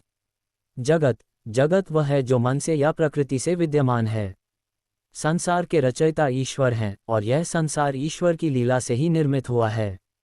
ईश्वर, जिन्होंने संसार और संसार के जीवों की रचना की, संसार के आधार हैं। संसार माया नहीं है, ये सत्य है, ईश्वर से भिन्न है और उनकी शक्ति से संपन्न है। ईश्वर को संसार से कोई लाभ नहीं है। ईश्वर पूर्ण पुरुष हैं, जिनकी इच्छा शक्ति सत्य है, किंतु स्वसंकल्प कृतम का अर्थ है अपनी इच्छा से। ईश्वर ने अपनी लीला से इस संसार की रचना की है। माया ईश्वर की मूल शक्ति है और इसे प्रकृति भी कहते हैं।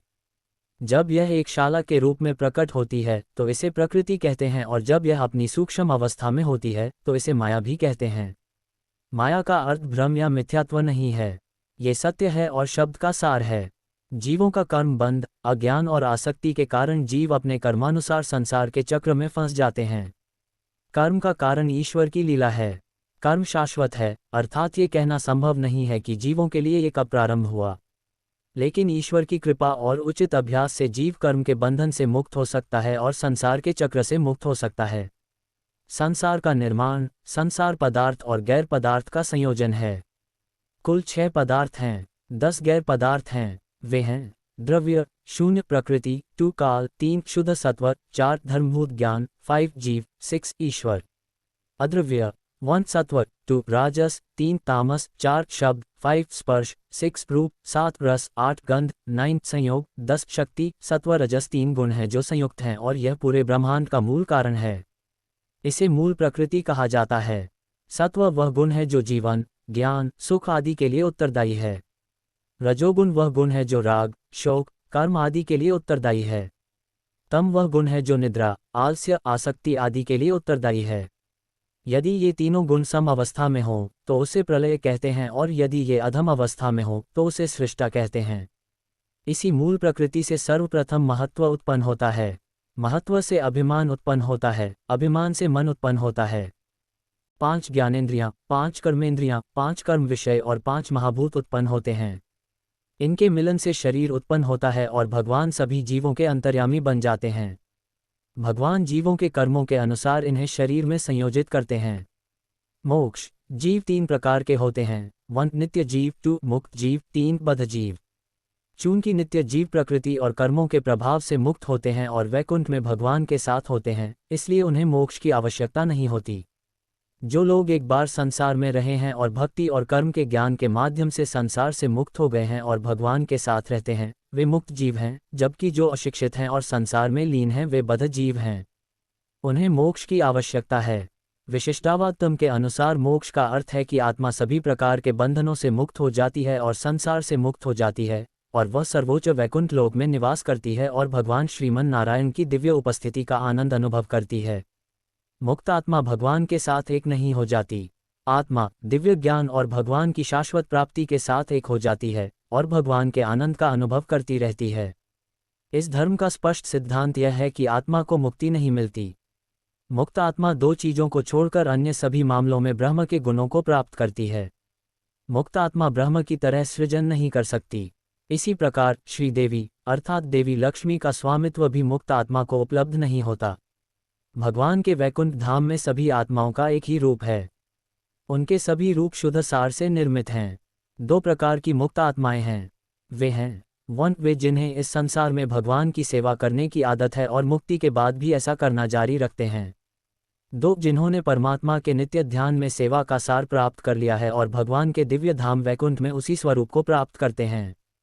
अर्थात जिन्होंने भगवान के दिव्य स्वरूप को प्राप्त कर लिया है और बिना किसी से संबंध रखे भगवान के दर्शन के शाश्वत आनंद से तृप्त हो जाते हैं। मुक्त आत्मा भगवान द्वारा बनाए गए विभिन्न लोकों और शरीरों में प्रवेश कर सकती है और दुनिया के कल्याण में योगदान दे सकती है। मोक्ष लोक या परमपद वह धाम जहां भगवान श्री लक्ष्मी और श्रीमन नारायण के रूप में निवास करते हैं, जो शुद्ध और अतुलनीय सौंदर्य वाला है, परमपद है। इसे वैकुंठलोक कहा जाता है। वैकुंठ एक अनिर्मित दिव्य भूमि है। वैकुंठ का वर्णन और परमात्मा की सुंदरता सभी को विशिष्ट दैत्य के ग्रंथों में विस्तार से समझाया गया है। भक्ति से जीवन भर के लिए मोक्ष प्राप्त होता है। ज्ञान और कर्म भक्ति के साधन हैं। मोक्ष के साधन विशिष्ट दैत्य में भक्ति का बहुत महत्वपूर्ण स्थान है। इस संप्रदाय में कहा जाता है कि भक्ति मोक्ष का साधन है और इसके परिणामस्वरूप मुक्ति प्राप्त होती है। विशिष्ट द्वैता मत के सिद्धांत की अवधारणा में मुख्य रूप से 3 भाग हैं: तत्व, हित और पुरुषार्थ। परमात्मा ही सिद्धांत है। भक्ति और सिद्धियां जो उस तक पहुंचने का साधन है, हित मानी जाती हैं। मोक्ष जीवन का उद्देश्य है।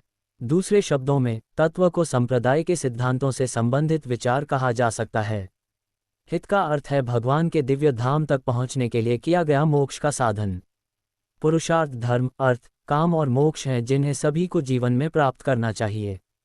इनमें से मोक्ष जीवन का सर्वोच्च लक्ष्य या सर्वोच्च उद्देश्य है और धर्म इन्हें प्राप्त करने का आधार है। भक्ति। भक्ति का अर्थ है कि जीवात्मा परमात्मा के सच्चे ज्ञान के लिए प्रयास करता है और तीनों पहलुओं से भगवान से प्रेम करता है। वर्णाश्रम धर्म का पालन करते हुए भगवान के चरणों का ध्यान करना, उनकी पूजा करना, साष्टांग प्रणाम करना आदि भक्ति है। साष्टांग प्रणाम करना, उनकी परिक्रमा करना भौतिक भक्ति है, अर्थात शरीर से संबंधित भक्ति है। ध्यान, एकाग्रता आदि के माध्यम से भगवान की पूजा करना मानसिक भक्ति है। मंत्र, जप और नाम जप वाचिक भक्ति है। ये तीन प्रकार की भक्ति मोक्ष के साधन हैं। भगवान के प्रति प्रेम, मधुर संगति, अच्छे विचारों में रुचि, ये सभी भक्त के लक्षण हैं। चाहे वह केवल उत्साह हो या अंधा प्रेम, वह भक्ति नहीं है। वह तभी भक्ति है जब उसके साथ ज्ञान हो। भक्ति के अभ्यास के लिए साधक को शुद्ध आहार, शुद्ध शरीर और मानसिक तैयारी होनी चाहिए। साधक को अच्छे धर्म से संपन्न होना चाहिए। अच्छे कर्म, अच्छा आचरण, ज्ञान, वैराग्य, अभ्यास, कल्याणकारी कर्म, सत्य, प्राप्ति, दया, अहिंसा, दान और अपरिग्रह ये 11 अंग भक्ति के साधन हैं। भक्ति, ज्ञान, कर्म और प्राप्ति साधक के चरण हैं। ये एक दूसरे के पूरक होने चाहिए, इन्हें अलग नहीं किया जाना चाहिए। ज्ञान ही भक्ति बन जाता है और इन दोनों के फलस्वरूप कैंकर्य अर्थात भगवान के प्रति समर्पण भाव से कर्म करना उत्पन्न होता है और अंततः भगवान में ही उसकी परिणति हो जाती है। ज्ञान ये जानना है कि आत्मा शरीर से पृथक है, दोषों और क्लेशों से मुक्त है, सनातन भी है और आत्मा का आत्मा ही ईश्वर है। अन्यथा सुख दुख को समान देखना और किसी फल या प्रतिफल की इच्छा न करना ही ज्ञान माना जाता है। कर्म और कैंकर्य, यज्ञ, दान, होम, देवपूजा, तीर्थयात्रा, वेदों का अध्ययन, वेदांत, प्रवचन आदि दैनिक और सामयिक कर्मों को सुविधानुसार करना और उन्हें भगवान की इच्छा के अनुसार कर्तव्य की दृष्टि से तथा समर्पण भाव से करना ही कर्म है। कहा जाता है कि प्रेमपूर्वक भगवान के दर्शन की भावना से और भगवान की इच्छा के विरुद्ध न जाने वाले ढंग से कर्म करना कैंकर्य कहलाता है। कैंकर्य के उपविभाग हैं भगवन कार्य, भागवत कैंकर्य, आचार्य कैंकर्य। संक्षेप में, भगवान की आराधना के लिए किए गए सभी कर्म शरीर के कर्म कहे जा सकते हैं। इस प्रकार जब जीवन शरीर का कर्म बन जाता है, कर्म के ज्ञान से पोषित होता है, तो भक्ति उत्पन्न होती है। जब भक्ति परिपक्व होती है तो भक्त पर भगवान की कृपा होती है। तब भक्त भव बंधन से मुक्त हो जाता है और भगवान के धाम में परमपिता की सेवा में लीन हो जाता है, दिव्य आनंद का आनंद लेता है। भक्ति को परिपक्व करने के लिए जीवन में पत्नी का समावेश होना आवश्यक है। पत्नी भक्ति की परिपक्वता में आने वाली बाधाओं को दूर करती है। पत्नी का अर्थ है भगवान के प्रति पूर्ण समर्पण। जो वस्तु गुरु द्वारा अपनी इच्छानुसार उपयोग किए जाने योग्य है, वह अवशेष है। जीवन भगवान का अवशेष है। प्रपत्नी वह है जो इस विचार को स्मरण करते हुए पूर्ण भक्ति के साथ स्वयं को भगवान के हवाले कर देता है। जो प्रपत्नी के पेशे पर निर्भर करता है वह प्रसन्न है। प्रपत्नी 3 प्रकार की होती है, स्वाध्याय, उक्तिनिष्ठा और आचार्य निष्ठा। स्वाध्याय प्रपत्ति शास्त्र को विस्तार से जानना और उसे स्वयं लागू करना है, जबकि उक्तिनिष्ठा आचार्य द्वारा सिखाए गए शब्दों को हमेशा भगवान की इच्छा के अनुसार लागू करना है, अर्थात उन्हें व्यवहार में कहना है, जबकि आचार्य निष्ठा भक्तिपूर्वक सम्मान के साथ आचार्य की आत्मा के रूप में सेवा करना है। रहस्यत्रय, जैसे विशिष्टावादतम में रहस्यत्रय है, जो इस धर्म का मुख्य अंग है। रहस्य का अर्थ है रहस्य और 3 रहस्यत्रय हैं। वे हैं 1 तिरुमंत्र, 2 द्वय, 3 चर्म श्लोक। रहस्यत्रय वे 3 तत्व हैं जो साधक को भगवान के धाम तक पहुंचने के लिए साधना उपायों के चरणों में पूरी तरह से सहायता करते हैं। विशिष्ट दैत्य दर्शन में भगवान को श्री लक्ष्मी नारायण और श्री विष्णु सहित कई नामों से संबोधित किया गया है। चूंकि वे विष्णु की पूजा करते हैं जो लक्ष्मी के पति हैं, विशिष्ट अद्वैत संप्रदाय के लोगों का वैकल्पिक नाम श्री वैष्णव है। विशिष्ट अद्वैत प्रकार की साधना को श्री वैष्णव साधना भी कहा जाता है। तिरुमंत्र, प्रत्येक श्री वैष्णव साधक को श्री वैष्णव संप्रदाय के गुरु से उचित तरीके से शिक्षा और आशीर्वाद प्राप्त करना चाहिए। ऐसा संदेश प्राप्त करना श्री वैष्णव दीक्षा कहलाता है।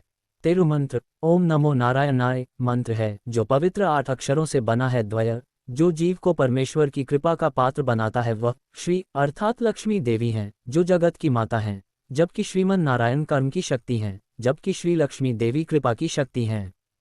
इस द्वय का सार यह है कि व्यक्ति को इन द्वय शक्तियों में सामंजस्य को समझना चाहिए और श्री लक्ष्मी देवी के माध्यम से श्रीमन नारायण की शरण लेनी चाहिए।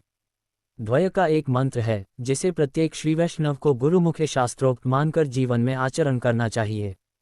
श्रीमन नारायण चरण शरण प्रपद्मा श्रीमते नारायणाय नमः वह पवित्र द्वय मंत्र है। चर्म श्लोक विशिष्ट द्वय में श्रीमद् भगवद गीता के 18वें अध्याय के 66वें श्लोक को ये नाम दिया गया है। सर्वधर्मान परित्यज्य मामेकम शरण प्रजा अहम त्वा सर्वपापे भय मोक्षयिष्यामि मा शुचः। गीता का वह श्लोक है जिसे चरम श्लोक कहा जाता है। अर्थ, सभी धर्मों को त्याग दो और केवल मेरी शरण में आओ, मैं तुम्हें सभी विकारों से मुक्त कर दूंगा। इस श्लोक में भगवान के प्रति पूर्ण समर्पण का सिद्धांत निहित है, जैसे ये संकेत करता है कि साधक को अपनी साधना पूरी करने के बाद त्याग कर देना चाहिए। इस प्रकार ये श्लोक त्याग और समर्पण की बात करता है। यह आश्वासन देता है कि भगवान भक्त का उद्धार करेंगे। अनन्य दृष्टि का सार त्याग, भगवान में अनन्य विश्वास और पूर्ण समर्पण है। इसलिए इस श्लोक को चरम श्लोक माना जाता है और प्रत्येक श्री वैष्णव को इसमें व्यक्त विचारों को सही ढंग से समझना चाहिए और उसके अनुसार अपना जीवन व्यतीत करना चाहिए। विशिष्ट द्वंद्व का सार यह है कि व्यक्ति को दिव्य के त्रिगुणात्मक स्वरूप को बनाए रखना चाहिए। इस प्रकार परमात्मा के त्रिगुणात्मक स्वरूप को जानकर, उसे समझकर और उस पर अमल करके जीव को धर्म, अर्थ, काम और मोक्ष इन 4 पुरुषार्थों की प्राप्ति के लिए प्रयत्न करना चाहिए और इनसे संबंधित उपाय विशिष्ट द्वंद्व में विस्तार से बताए गए हैं। इस प्रकार विशिष्ट द्वंद्व ब्रह्म, जीव और जगत को सत्य घोषित करता है और भक्ति तथा सिद्धियों से पोषित समर्पण को मोक्ष का साधन बताकर जीवन के उत्थान के लिए मार्गदर्शन करता है। विशिष्ट द्वंद्व के संबंध में श्रीमद् रामानुजाचार्य का श्रीभाष्य, वेदार्थ संग्रह, गीता भाष्य और श्रीनिवास दास की यंतीन्द्रमतम दीपिका प्रसिद्ध हैं। दैत्यमत के प्रवर्तनाचार्य भगवत श्रीमध्वाचार्य हैं। दैत्यमत की वकालत करने से पहले दैत्यमत के सिद्धांत मौजूद थे, हालांकि ये श्री माधवाचार्य ही थे जिन्होंने उन्हें समेकित किया और सभी सिद्धांतों के लिए सही शास्त्रीय आधार प्रतिपादित किया और उन्हें स्पष्ट किया। भागवत श्री माधवाचार्य के नाम पूर्णबोध, पूर्ण प्रज्ञा, श्री आनंदतीर्थ भी हैं।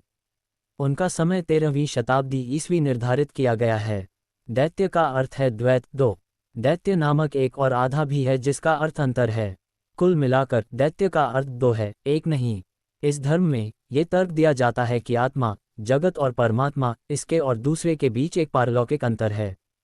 इसलिए इस धर्म को दैत्य कहा जाता है। यदि दुनिया के सिद्धांतों की ठीक से जांच की जाए तो 2 सिद्धांत, स्वतंत्र और गैर स्वतंत्र, दिखाई देते हैं। दैत्य धर्म में पदार्थ का वर्णन इसी सिद्धांत पर आधारित है। इसलिए ये भी कहा जाता है कि इसे दैत्य नाम मिला। ये धर्म, जिसमें दैत्यवाद शामिल है, इसे तत्ववाद भी कहा जाता है। इसी प्रकार इस धर्म को ब्रह्म संप्रदाय मध्वमत के नाम से भी जाना जाता है। दैतामत के सिद्धांतों पर श्रीमाध्वाचार्य की 3 टिप्पणियां, महाभारत तात्पर्य निर्णय, भागवत तत्काल निर्णय, विष्णु तत्व विनिर्णय, श्रीमान्या सुधा, दैतामत के सिद्धांतों के लिए प्रसिद्ध स्रोत हैं। इस धर्म में 3 मानक स्वीकृत हैं, प्रत्यक्ष, अनुनुमा और शब्द। एक प्रसिद्ध श्लोक है जो दैतामाता के सिद्धांत का सारांश देता है और इसमें दैतामाता के सिद्धांतों को आसानी से समझने योग्य तरीके से एकत्र किया गया है। श्रीमन्मध्वमते हरिः परतः सत्यम जगत तत्वतः भिन्न जीवगण हरेरानुचरः नीचोचा भवगतः मुक्तिर्निज सुखानुभूतिरामला भक्तित्व तत्सधन ऋक्षादितृतीयम प्रमाणम खिलमय कावेद्यो हरि। श्लोक का अर्थ इस प्रकार है। 1. श्रीमध्व धर्म में हरि सर्वोच्च हैं। 2. ये संसार सत्य है, मिथक नहीं। 3. चेतन, जड़ और ईश्वर के बीच का भेद सत्य है, पारलौकिक है। 4. सभी जीव श्री हरि और उनके दासों के अधीन हैं। 5. जीव एक दूसरे से भिन्न हैं। 6. रूप के आनंद की अभिव्यक्ति जीव के लिए मुक्ति है। 7. शुद्ध भक्ति ऐसी मुक्ति का मुख्य साधन है। 8. 3 प्रकार के प्रमाण हैं, प्रत्यक्ष, अनामुना और आगम। 9. श्री हरि वैदिक हैं, वे सर्वव्यापी हैं। अन्य धर्मों की तरह दैत्यमतम में प्रस्तावित और व्याख्या किए गए मुख्य विचार 5 हैं, जिन्हें ब्रह्मा, लक्ष्मी, प्रकृति, संसार, जीवन और मोक्ष कहा जा सकता है। यहाँ ये ध्यान देने योग्य है कि विशिष्टाद्वैतम और दैत्यमतम के बीच कई दार्शनिक विचारों पर सहमति है।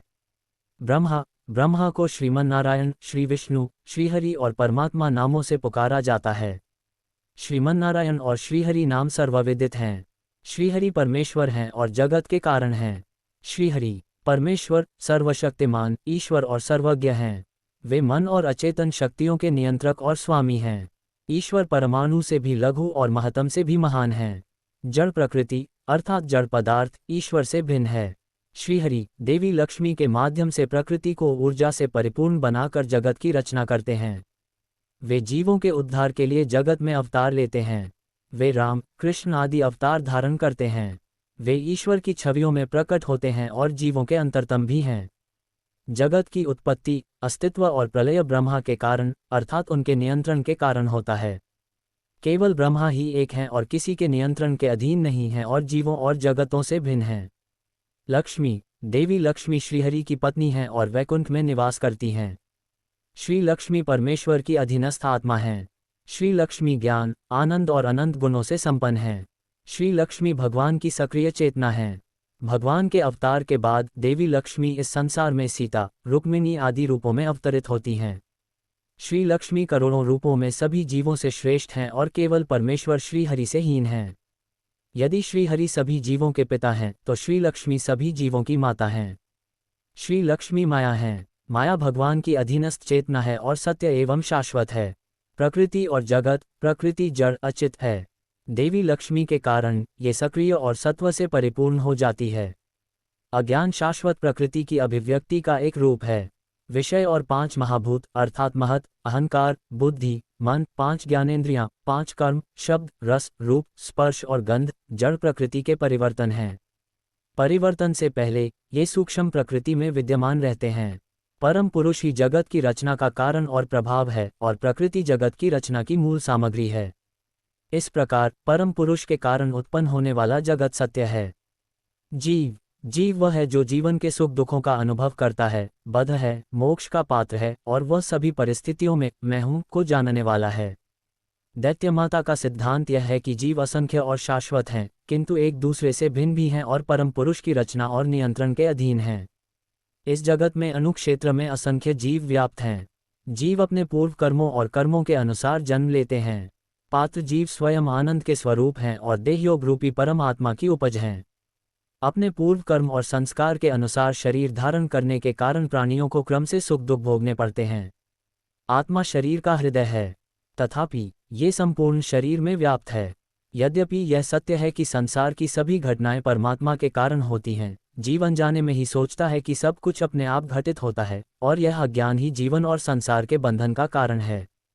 इसके अतिरिक्त यद्यपि उसका स्वभाव ज्ञान है, जीव प्रकृति के अज्ञान के माध्यम से इस संसार से व्यवहार करता है। ये प्रकृति अज्ञान के माध्यम से संसार के बंधन का कारण है।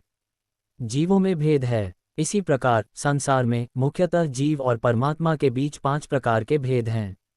वे हैं 1 जीव और जीव के बीच का भेद, 2 जीव और ईश्वर के बीच का भेद, 3 जीव और संसार के बीच का भेद, 4 जड़ और अचेतन के बीच का भेद, 5 जड़ और परमात्मा के बीच का भेद। इन 5 भेदों को 5 भेद या 5 भेद कहते हैं। मुख्य रूप से 3 प्रकार के अधीनस्थ प्राणी जीव हैं। 1 नित्य मुक्त, 2 मुक्त, 3 बद्ध। नित्य मुक्त का अर्थ है वे जो संसार में नहीं फंसे हैं। उदाहरण के लिए श्री लक्ष्मी देवी। मुक्त वे हैं जो संसार में फंसे हुए हैं और श्री हरि की कृपा से मुक्त हो जाते हैं। उदाहरण के लिए महान ऋषि, देवता, ऋषि, मनुष्य और पूर्वज। बद्ध वे जो संसार के चक्र में फंसे हुए हैं और जीवन में सुख और दुख का अनुभव करते हैं। 2 प्रकार के बद्ध प्राणी हैं। वे हैं 1 जो मुक्ति के योग्य हैं, 2 जो मुक्ति के अयोग्य हैं। मुक्ति के पात्र लोगों की 2 और श्रेणियां हैं। 1 नित्य संसारी, जो लोग बार बार संसार के चक्र में फंसते हैं और जीवन के अनुभव के अधीन हैं, वे नित्य संसारी हैं। ये राजसिक प्राणी हैं, वे असंख्य हैं। 2 तमोयोग 4 प्रकार के होते हैं, दैत्य, राक्षस, पिशाच और मनुष्यनाधम। ये बार बार नरक में जाते हैं और कठोरतम नरक भोगते हैं। ये सिमरबेरियां हैं। मोक्ष मनुष्य का सर्वोच्च प्रयास है। जब मोक्ष प्राप्त हो जाता है तो आत्मा ईश्वर से एक नहीं हो जाती। आत्मा को अपने स्वरूप का ज्ञान हो जाता है। दैत्य सिद्धांत में कहा गया है कि मोक्ष दुखों के स्पर्श के बिना अपने ही स्वरूप का सुख है। मोक्ष प्राप्त करने के बाद आत्मा संसार के दुखों से मुक्त हो जाती है। मोक्ष प्राप्त करने के लिए ईश्वर की कृपा आवश्यक है। ईश्वर की कृपा प्राप्त करने के लिए साधना की आवश्यकता है। प्राप्ति के मार्ग में प्रगति के लिए स्वप्रयास की आवश्यकता है। मोक्ष में जीवों की प्राप्ति और सिद्धि के अनुसार मुक्ति का आनंद प्राप्त होता है। इस प्रकार मुक्ति में जीवों द्वारा अनुभव किए जाने वाले आनंद को उनके व्यक्तित्व के अनुसार विभेदित किया जाता है। जिस प्रकार बर्तनों के माप और मात्रा में अंतर होता है, लेकिन जब सभी बर्तन पानी से भर जाते हैं तो प्रत्येक बर्तन भरा होता है, उसी प्रकार जीवों में भी अंतर होने के बावजूद जब वे मोक्ष प्राप्त करते हैं तो वे अपने गुणों के अनुसार पूरी तरह से आनंदित होते हैं। मोक्ष के लिए अनुकूल उपलब्धि। मोक्ष प्राप्त करने के लिए उपलब्धि आवश्यक है। उपलब्धि की पहली और बुनियादी शक्ति वैराग्य है। शरीर और आत्मा के ज्ञान और जीव और ईश्वर के ज्ञान के साथ संयुक्त वैराग्य ही सच्चा वैराग्य है। जीव और ईश्वर का ज्ञान ही ज्ञान है। जब वैराग्य के ज्ञान के साथ कर्म किया जाता है तो भक्ति उत्पन्न होती है। भक्ति और ज्ञान अलग नहीं हैं, वे एक ही प्रस्ताव के विभिन्न पहलू हैं। भक्ति मुक्ति का साधन है। हालांकि भक्ति केवल एक साधन नहीं है, बल्कि उपलब्धि का लक्ष्य भी है। यदि साधना का प्रथम चरण वैराग्य है तो वैराग्य सहित साधना करने में उपासना, गुरु भक्ति, गुरुकुल में निवास, शास्त्राध्ययन का धन, शास्त्र श्रवण, ध्यान, वैराग्य, समाधि का धन, पंचशील, परमात्म भक्ति, सर्वकर्मों के प्रति समर्पण और शरणागति सम्मिलित हैं। ये सभी कारक उपासना और साधना में सहायक होते हैं। साधना और सिद्धि के लिए गुरु का मार्गदर्शन और श्रीहरि की कृपा अत्यंत आवश्यक है। परम पद, वैकुंठ, श्वेतद्वीप ये मोक्ष की परम अवस्था के पवित्र, आनंदमय और शुभ स्थान हैं। वैकुंठ श्रीहरि का शुभ दिव्य धाम है। जीव अपनी साधना के पुण्य के अनुसार मोक्ष प्राप्त करते हैं और इनमें से प्रत्येक स्थान में निवास करके दिव्य मोक्ष का आनंद अनुभव करते हैं। इस प्रकार परमात्मा ने ब्रह्म, जीव और जगत में भेद किया है और मुक्ति का एक सुव्यवस्थित मार्ग बताया है। उन्होंने यह नहीं कहा है कि कर्म, ज्ञान और भक्ति भिन्न हैं, अपितु ये कहा है कि ये एक ही मार्ग के 3 चरण हैं जो मुक्ति की ओर ले जाते हैं। 3 का संग्रह वेदांत दर्शन से उत्पन्न 3 प्रसिद्ध विचारधाराओं अर्थात अद्वैत, विशिष्ट और द्वैत के सिद्धांतों को संक्षेप में इस प्रकार किया जा सकता है। 1 आत्मत के अनुसार परम ब्रह्म निराकार, निराकार और धर्म रहित है। दुनिया के दृष्टिकोण से वह ईश्वर है, गुणों में सन्निहित है। उसे सगुण ब्रह्म माना जाता है। परम ब्रह्म उन सभी मात्राओं से परे है जिन्हें हम देखते हैं। वह एक निष्फल और शुद्ध है। विशिष्टाद्वैत के अनुसार परम ब्रह्म परिपूर्ण है, अद्वितीय गुणों से संपन्न है और हमेशा सन्निहित रहता है। जगत उसका शरीर है। ईश्वर सभी का अंतरतम, सर्वज्ञ और सर्वशक्तिमान है। वह एक अनुपचारित, दिव्य और शुभ शरीर का वाहक है। विविष्टतम के अनुसार जगत एक माध्यम नहीं है, वह सभी दृष्टिकोणों से सत्य है। परंतु जगत भगवान का रूप शरीर है और वे जगत के समस्त कार्यों तथा उसके नियंत्रक से स्वतंत्र हैं। परंतु जगत भगवान से भिन्न नहीं है। दैत्यमत के अनुसार जगत सत्य है और भगवान भी सत्य हैं। जगत निश्चय ही भगवान से भिन्न है और भगवान के अधीन है। दैत्यमत के अनुसार भगवान सर्वशक्तिमान और सर्वोच्च हैं। वे चराचर जगत के कारण और कार्य हैं तथा उनसे पृथक हैं। उनका ज्ञान और आनंद का एक शरीर है। 2 आत्ममत के अनुसार जगत सापेक्ष सत्य है, अर्थात ये केवल अपने कार्यों में ही सत्य है, परलोक में यह मिथ्या है। जो रूप हम देखते हैं वे सभी भ्रम हैं। जगत तभी तक सत्य है जब तक जीव अपने अस्तित्व से अवगत है। जब ब्रह्म का साक्षात्कार हो जाता है तो सभी भेद दूर हो जाते हैं और जीव ब्रह्म, पूर्ण आनंद का स्वरूप बन जाता है। जब तक उपाधियां विद्यमान हैं, जीव और ब्रह्म भिन्न हैं और जीव और ब्रह्म में कोई भेद नहीं है। निद्रा की अवस्था इसका एक उदाहरण है। जो कुछ भी विद्यमान है वह ब्रह्म है और कुछ भी नहीं। इसलिए जीव जगत पारलौकिक अर्थ में विद्यमान नहीं है। इस प्रकार जगत पारलौकिक दृष्टि से सत्य नहीं है, बल्कि केवल व्यवहारिक दृष्टि से सत्य है। 3 आत्मत के अनुसार जीव भाव केवल सापेक्षिक रूप से, व्यवहारिक रूप से सत्य है। जब तक जीव यह अनुभव करता है कि वह शरीर और कोशिकाओं की उपाधियों के अधीन है, तब तक उसकी पृथकता रहती है। जब ब्रह्म के ज्ञान के कारण उपाधियां विद्यमान नहीं रहती, तब जीव को अपने वास्तविक स्वरूप ब्रह्म का बोध होता है और वह अनुभव करता है कि जीव और ब्रह्म में कोई अंतर नहीं है। पारलौकिक अर्थ में केवल एक ही ब्रह्म है, वही ब्रह्म जो सच्चिदानंद का आनंद है। विश्वसादात्म के अनुसार प्रत्येक जीव सत्य है। इसके अतिरिक्त भगवान प्राणियों में नित्य विद्यमान हैं। जीव असंख्य और नित्य हैं और भगवान के नियंत्रण में हैं। जीवों के बीच सार रूप में कोई अंतर नहीं है। वैतम के अनुसार जीव असंख्य और शाश्वत हैं। सभी जीव भगवान से भिन्न हैं और कभी भी उनसे एकाकार नहीं होते। जीवों के भीतर वंशों में भेद है। भगवान जीवों के अंतर्यामी हैं। 4 आत्माम के अनुसार मोक्ष का अर्थ केवल जीव का संसार के बंधन से मुक्ति ही नहीं, बल्कि माया के संसार के अनन्य बंधन से पूर्ण मुक्ति और अपने वास्तविक स्वरूप का साक्षात्कार भी है। मोक्ष कोई नई अवस्था नहीं है जिसे जीव प्रयास से निर्मित करता है। जीव को वास्तव में मोक्ष प्राप्त करने के लिए बंधना आवश्यक नहीं है, क्योंकि जीव मूलतः ब्रह्म है।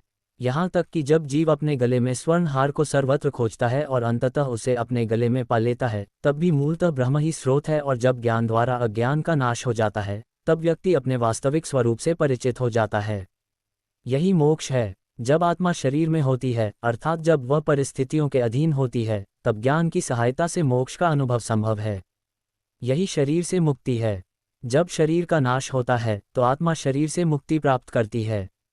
शरीर के साथ मुक्ति शरीर से मुक्ति है, जबकि शरीर के बिना मुक्ति शरीर से मुक्ति है। दोनों में सिद्धांत समान है।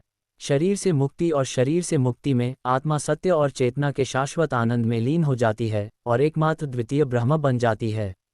विशिष्टावादतम के अनुसार मुक्ति का अर्थ है कि आत्मा संसार के बंधन से मुक्त हो जाती है और परम वैकुंठ लोक में भगवान के साथ समान आनंद का आनंद लेती है। आत्मा भगवान के साथ एक नहीं होती, बल्कि वह भगवान से अलग रहती है, जो दिव्य आनंद से संपन्न है और उनकी सेवा और दर्शन के आनंद से संपन्न है। विशिष्टावादतम ये स्वीकार नहीं करता कि आत्मा शरीर से मुक्त हो जाती है। दैत्य मत के अनुसार मोक्ष का अर्थ है कि आत्मा ने अपना शाश्वत अज्ञान खो दिया है और अपने स्वरूप से अवगत हो गई है और संसार के बंधन से मुक्त हो गई है। लेकिन सभी आत्माएं मुक्ति के योग्य नहीं हैं। आत्मा के गुणों और गुणों के अनुसार मोक्ष प्राप्त होता है। मोक्ष प्राप्त होने के बाद आत्मा ईश्वर में लीन नहीं होती, वह ईश्वर से पृथक रहती है। आत्मा अपने गुणों और गुणों के भेद के अनुसार मोक्ष के सुख और आनंद का अनुभव करती है। 5 आत्मत के अनुसार गुरु, उपासना, ईश्वर, शास्त्र, व्रत, वर्ण, कर्म, धर्म आदि सभी व्यवहारिक दृष्टि से आवश्यक और सत्य हैं।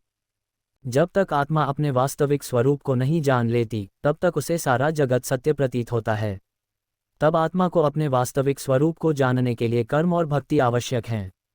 कर्म और भक्ति मन को शुद्ध करने और ज्ञान प्राप्त करने में सहायता करते हैं। दैत्यमत का सिद्धांत है कि ज्ञान से मोक्ष प्राप्त होता है। विशिष्टावादतम के अनुसार कर्म और ज्ञान भक्ति के साधन हैं और भक्ति मोक्ष का साधन है। इस सिद्धांत में भक्ति मोक्ष का साधन है, क्योंकि यह शक्ति के विभाजन से मुक्ति का साधन है। दैत्यमत के अनुसार कर्म, ज्ञान और भक्ति अलग अलग नहीं, बल्कि मोक्ष के एक ही मार्ग के 3 चरण हैं। कर्म और ज्ञान भक्ति की ओर ले जाते हैं और भक्ति से मोक्ष प्राप्त होता है। भक्ति के माध्यम से ही व्यक्ति परमपिता परमात्मा की कृपा से, उनके प्रसाद से मोक्ष प्राप्त करता है। इस प्रकार उत्पन्न हुए सबसे महत्वपूर्ण विचारधाराएं ये थीं। 1 श्री वल्लभाचार्य का शुद्ध दैवतम संप्रदाय, 2 श्री निम्बाकाचार्य का भेदाभेदवंत संप्रदाय, 3 श्री कृष्ण चैतन्य का अचिंत्य भेदाभेदवंत संप्रदाय। वे सभी जो विष्णु की पूजा की परंपरा से संबंधित थे, चाहे वे अध्व परंपरा से संबंधित हों या नहीं, और उनमें भी सूक्ष्म दार्शनिक और कर्मकांड संबंधी मतभेद थे, और उनके संप्रदाय को वैष्णववाद भी कहा जाता था, और उनके संप्रदाय को वैष्णव मठ भी कहा जाता था। वैष्णववाद समूह से संबंधित संप्रदाय हैं। 1 श्री रामानुजाचार्य का श्री वैष्णववाद विशिष्ट द्वैतमाता, 2 श्री माधवाचार्य का सदाई स्नावाद दैतामत, 3 श्री रामानंद का श्री राम वैष्णववाद श्री रामानंदीय माता, 4 श्री वल्लभाचार्य का श्रीनाथ वैष्णववाद श्रीनाथ पंथ, 5 श्री निम्बाकाचार्य का श्री कृष्ण वैष्णववाद श्री निम्बाक पंथ, 6 श्री कृष्ण चैतन्य का श्री राधा कृष्ण वैष्णववाद श्री चैतन्य पंथ। इस प्रकार शिव की पूजा करने वालों का एक संप्रदाय ये कहकर गठित हुआ कि शिव ही सर्वोच्च हैं। इस संप्रदाय को मानने वालों का संप्रदाय शैव संप्रदाय कहलाता है। शैव धर्म के 8 भेद हैं। 1 दैत पशुपत, 2 दैत अदैत लकुलीश पशुपत, 3 दैत तैव सिद्धांत, 4 शैव विशिष्टावत, 5 वीर शैव, 6 नंदिकेश्वर शैव, 7 प्राणेश्वर शैव, 8 कश्मीर शैव। तमिलनाडु, कश्मीर और कन्नड़ नाडु में शैव धर्म के अनुयायी बड़ी संख्या में हैं और ये शैव धर्म अपने अपने क्षेत्रों में लोकप्रिय हैं। ईश्वर को शक्ति, देवी या जगन्माता कहकर उसकी आराधना करने वाला एक संप्रदाय उभरा है और इसे तंत्र माता और शक्रांता कहा जाता है। शैव धर्म उन लोगों का संप्रदाय है जो शिव को परब्रह्म का रूप मानते हैं और शिव को ही सर्वोच्च मानते हैं। शिव की पूजा वैदिक काल से चली आ रही है और यजुर्वेद का शतरुद्रीय अध्याय इसका ज्वलंत उदाहरण है। मोहनजोदड़ो और हड़प्पा नगरों में शोध के दौरान मिले खंडहरों में शिवलिंगों की उपस्थिति इस बात का प्रमाण है कि शैव धर्म अत्यंत प्राचीन है। इसी प्रकार भारत में काशी, केदार, श्रीशैम, रामेश्वरम, गोकर्ण आदि प्राचीन शैव स्थल भी शैव धर्म की प्राचीनता और महत्ता को स्पष्ट करते हैं। चूंकि पशु का अर्थ जीवों के स्वामी का सिद्धांत है, ये साधना का विवरण समाहित करने वाला धर्म है, इसलिए शैव धर्म का एक अन्य नाम पशुपता माता भी प्रचलन में है। शैव धर्म में प्रतिपादित सिद्धांत वेदों पर आधारित हैं, किंतु वे प्रत्यक्ष रूप से इस धर्म के स्रोत ग्रंथ नहीं हैं। शैव धर्म के स्रोत ग्रंथ हैं 1 कामिकादि वटुला पर्यंतवन 28 शैवगाम, 2 पेरिया पुराण ग्रंथ जो शैव भजनों का संग्रह है, 4 तमिल में शैव संतों के गुप्त लेख और संदेश जैसे तिरुवाचकम थेवमा आदि, 3 मेकंदर महर्षि द्वारा रचित शिवज्ञान बोधम ग्रंथ, 6 अरुलनंदी द्वारा रचित शिवज्ञान सिद्धियार ग्रंथ, 7 उमापति आचार्य के शिक्षाप्रद ग्रंथ, 8 कश्मीर शैवों के ग्रंथ कैव सिद्धांत सार। शैव सिद्धांत का पहला तत्व यह है कि शिव सर्वोच्च, सर्वशक्तिमान और परब्रह्म हैं। शिव शुभ, प्रेमस्वरूप और सर्वव्यापी हैं। जीव शिव का रूप हैं और उनमें शिव का सार है। शिव स्वामी हैं और जीव पशु हैं जो स्वामी के नियंत्रण में हैं। जीवों के बंधन को पाश कहा जाता है। जन्म और मृत्यु के संसार का बंधन पाश है। चूंकि शिव जीवों के स्वामी हैं, वे पाशपति हैं। चूंकि जीव पाश के अधीन है, इसलिए उन्हें पाश कहा जाता है। शिव के 5 कार्य हैं: सृजन, अस्तित्व, संहार, तिरोभाव और अनुग्रह। ये संसार 36 सिद्धांतों से बना है। संसार, जीव और शिव सभी सत्य हैं। संसार की रचना स्वयं शिव ने की है और शिव ही ब्रह्मांड हैं। शक्ति शिव की चेतना है और शिव शक्ति के माध्यम से अपनी रचनात्मक गतिविधियां करते हैं। शिव और शक्ति में कोई अंतर नहीं है। शिव की शक्तियों की एकता सहित अग्नि में जलने की शक्ति विद्यमान है। जीव अनंत और शाश्वत हैं। आत्मा पाश से बंधी है। पाश को माला कहा जाता है। अज्ञान बंधन है, ज्ञान बंधन का मार्ग है। बंधन 3 प्रकार के होते हैं: मोह, माया और कर्म। आत्मा इन 3 प्रकार के बंधनों में फंसी हुई है और संसार में फंसी हुई है। मोक्ष प्राप्त करने के लिए व्यक्ति को इन 3 प्रकार के बंधनों से मुक्त होना चाहिए। मोक्ष का अर्थ है कि आत्मा शिव का रूप धारण करती है, शिवत्व में विलीन हो जाती है और शिव में निवास करती है। मोक्ष प्राप्त होने पर यदि आत्मा शिव को प्राप्त भी हो जाए तो भी शिव के साथ एकता नहीं होती। आत्मा सभी प्रकार के बंधनों से मुक्त होकर शिवत्व में विलीन हो जाती है और शिव में पृथक रहकर शिवानंद से एकाकार हो जाती है। इसे मुक्ति कहते हैं। मुक्ति के लिए आत्मा को सही तरीके से साधना करनी चाहिए। तप और अनुशासन के साथ की जाने वाली साधना गुरु की सहायता से करनी चाहिए। जब साधक सही तरीके से साधना करता है तो वह शिव की कृपा का भागी बन जाता है। शिव की कृपा के बिना मुक्ति नहीं मिल सकती। साधना के अंग 3 प्रकार के होते हैं: चर्या, क्रिया और योग। शिव दीक्षा, शिवलिंग पूजन, शिव पंचाक्षरी मंत्र का जाप और भस्मरुद्राक्षी धारण करना, ये सभी साधना के अंग हैं। 3 मेकंदर महर्षि का ग्रंथ शिवज्ञान बोधम, 6 अरुलानंदी का ग्रंथ शिवज्ञान सिद्धियार, 7 उमापति आचार्य के उपदेशात्मक ग्रंथ, 8 कश्मीर शैव ग्रंथ कैव सिद्धांत सार। शैव धर्म का पहला तत्व यह है कि शिव सर्वोच्च, सर्वशक्तिमान और परब्रह्म हैं। शिव शुभ, प्रेम के अवतार और सर्वव्यापी हैं। जीव शिव के रूप हैं और उनमें शिव का सार है। शिवपति हैं अर्थात मालिक हैं। जीव पशु हैं अर्थात जो मालिक के नियंत्रण में हैं। जीवों के बंधन को पाशा कहा जाता है। संसार, जन्म और मृत्यु का बंधन पाशा है। चूंकि शिव जीवों के मालिक हैं, वे जीवों के स्वामी हैं।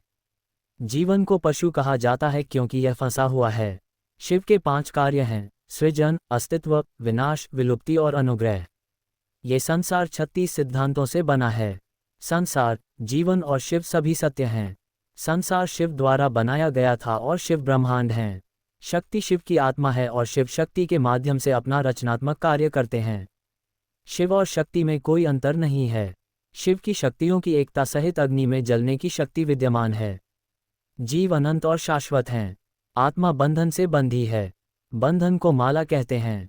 अज्ञान बंधन है, ज्ञान बंधन है। माला 3 प्रकार की होती है: आना, माया और कार्य। जीव इन 3 प्रकार के बंधनों से बंधा हुआ है और संसार में फंसा हुआ है।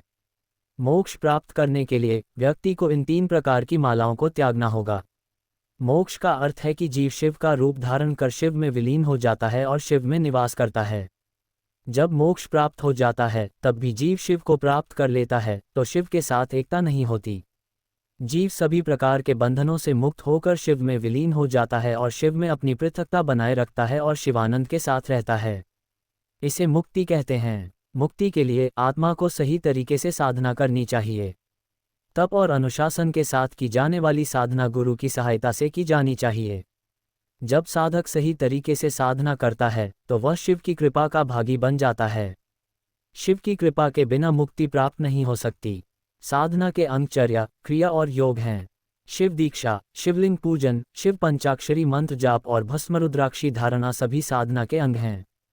जब अनुशासित साधना से ज्ञान प्राप्त होता है तो आत्मा निवास अर्थात मोक्ष को प्राप्त करती है। शैव धर्म में कई उपसंप्रदाय हैं, जिनमें से 3 प्रमुख उपसंप्रदाय हैं: कश्मीर शैव धर्म, द्रविड़ शैव धर्म और वीर शैव धर्म। जिस प्रकार तमिलनाडु के 63 पूर्वजों ने शैव धर्म पर भरोसा करते हुए दुनिया को शैव धर्म के संदेशों का प्रकाश डाला, उसी प्रकार कश्मीर शैव धर्म और वीर शैव धर्म के आचार्यों ने भी दुनिया को अपने अपने धर्मों का दिव्य और पवित्र संदेश दिया है। वीर शैव धर्म से विकसित एक संप्रदाय है और इसके कई स्वतंत्र सिद्धांत हैं। इस संप्रदाय में योग, ज्ञान और कर्म तीनों का महत्व है। क्रियाज्ञा समायुक्तम वीरशैवस्य लक्षणम की शपथ इसी बात को स्पष्ट करती है। वीरशैव धर्म वेदांत सिद्धांतों और पूजा की विशेष विधियों का संयोजन करता है। इस प्रकार वीरशैव धर्म ज्ञान और कर्म का सम्मिश्रण है। वीरशैव धर्म की मुख्य विशेषता केवल शिव की एकेश्वरवादी पूजा है, अर्थात केवल शिव की ही पूजा की जानी चाहिए। शिव लिंग हैं और जीव अंग हैं। लक्ष्य लिंग सामंजस्य है। जो लोग इस लक्ष्य को प्राप्त करने में साहसी और साहसी हैं, वे वीरशैव हैं। वीर शब्द इंगित करता है कि चाहे कितनी भी कठिनाइयां क्यों न आएं, व्यक्ति को साहपूर्वक सबका सामना करना चाहिए और शिव की पूजा अर्थात लिंग पूजा और धार्मिक प्रथाओं का अभ्यास करना चाहिए, उन्हें त्यागे बिना। शिव भक्ति नीच कर्मों को त्याग कर और मन में दृढ़ होकर की जाती है। ये भी कहा जाता है कि वीरशैव का अर्थ शिव ज्ञान से संपन्न होना है। वक का अर्थ है लिंग सामंजस्य, शिव जीवन एकता की शिक्षा। जो लोग इस तरह के लिंग अंग सामंजस्य में क्रीड़ा का आनंद लेते हैं, शिव जीवन एकता की शिक्षा देते हैं, उन्हें वीरशैव कहा जाता है, जैसा कि वीरशैव ग्रंथों में सिद्धांत शिखामणि और क्रियासार कहा जाता है। शिव महेश्वरम, लिंगायतम, पटाला सिद्धांतम, शिवम, शिवधर्म और शक्ति विशिष्टादित नामों से वीरशैववाद को पुकारना प्रथा बन गई है। शिव के अलावा कोई अन्य भगवान नहीं है। इसे शिवता कहा जाता है क्योंकि यह एक ऐसा धर्म है जो कहता है कि शिव एक और दूसरे हैं, इसलिए इसका नाम शिवता है। शिव सर्वोच्च हैं, वह सर्वोच्च सत्ता है, वह अद्वितीय शक्ति है। सर्वोच्च सत्ता की तरह ये शक्ति सच्चिदानंद और पराशक्ति का रूप है और सर्वोच्च सत्ता के आनंद के लिए यह अपने जड़ रूप से रूपांतरित होकर मायाशक्ति बन गई है। यह मायाशक्ति जीवन में व्याप्त है। वह धर्म जो ये सिखाता है कि मायाशक्ति और पराशक्ति का जीवन सामंजस्यपूर्ण रूप से अद्वितीय पराशक्ति में संयोजित है, शक्ति विशिष्ट अद्वैत है। शक्ति शिव का अद्वितीय गुण है, वह शक्ति में अद्वितीय है। शक्ति शिव से अलग नहीं है, जैसे अग्नि और उसकी दाहक शक्ति, ध्वनि और उसका अर्थ हैं, रत्न और उनकी चमक एक ही हैं।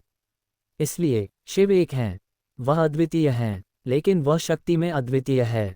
एक अन्य व्याख्या यह है कि इस धर्म का नाम शक्ति विशिष्ट अद्वैत रखा गया है क्योंकि यह शिव की पूजा है जो अद्वितीय हैं और जिनमें अद्वितीय शक्ति है। वीरशैववाद का दूसरा नाम लिंगायत मत है। कुछ स्थानों पर इसे शिवचर्वता भी कहा जाता है। लिंगायत मत उन लोगों का धर्म है जो लिंगम धारण करते हैं और शिव सर्वोच्च प्राणी की लिंगम के रूप में पूजा करते हैं। इसी प्रकार चूंकि यह शिव से संबंधित अनुष्ठानों वाला धर्म है, इसलिए शिवचर्वता नाम भी प्रयोग में आया है। वीरशैव धर्म भारत के विभिन्न भागों में प्रचलित है। हालांकि जिस राज्य में ये सबसे अधिक फैला है वह कर्नाटक है। हालांकि ये कहने का अभी भी कोई उचित आधार नहीं है कि इस धर्म की शुरुआत कहाँ और कब हुई, और विद्वान इस पर शोध कर रहे हैं। श्री रेणुकाचार्य, श्री पंडिताराध्य आदि आचार्यों ने प्राचीन काल में इस धर्म का प्रचार किया। जेदार दासिमाया, शंकर दासिमाया, कोंडागुली केशिराजा, एकांतदा रामया, मदारा चेन्नैया, दोहरा ककैया जैसे आदरणीय भक्तों और चेन्नबसवेश्वर, अल्लाम प्रभु, सिद्धरामेश्वर जैसे आदरणीय महान लोगों ने 12वीं शताब्दी ईस्वी में कर्नाटक में वीरशैव धर्म के सिद्धांतों का प्रचार किया। हालांकि 12वीं शताब्दी ईस्वी में श्री बसवेश्वर, जो कल्याण के कलचुरी बिजजल महल के मंत्री थे, ने वीरशैव धर्म के सिद्धांतों को समेकित किया और इसे नई ऊर्जा से भर दिया, और विशेष रूप से कन्नड़ वचन शास्त्र के माध्यम से देश में इस धर्म के संदेशों का प्रसार किया। महान श्री बसवेश्वर वीरशैववाद के रक्षक और नए युग के प्रणेता हैं। वीरशैववाद के सिद्धांतों का सार शिव है। वीरशैववाद के अनुसार शिव सर्वोच्च हैं, वह परम ब्रह्म हैं, सर्वोच्च प्राणी हैं, शिव सृष्टि के रचयिता हैं। शिव ही शक्ति में अद्वितीय हैं। वह पूर्ण हैं और लिंग रूप में हैं। शिव सर्वज्ञ और सर्वशक्तिमान हैं।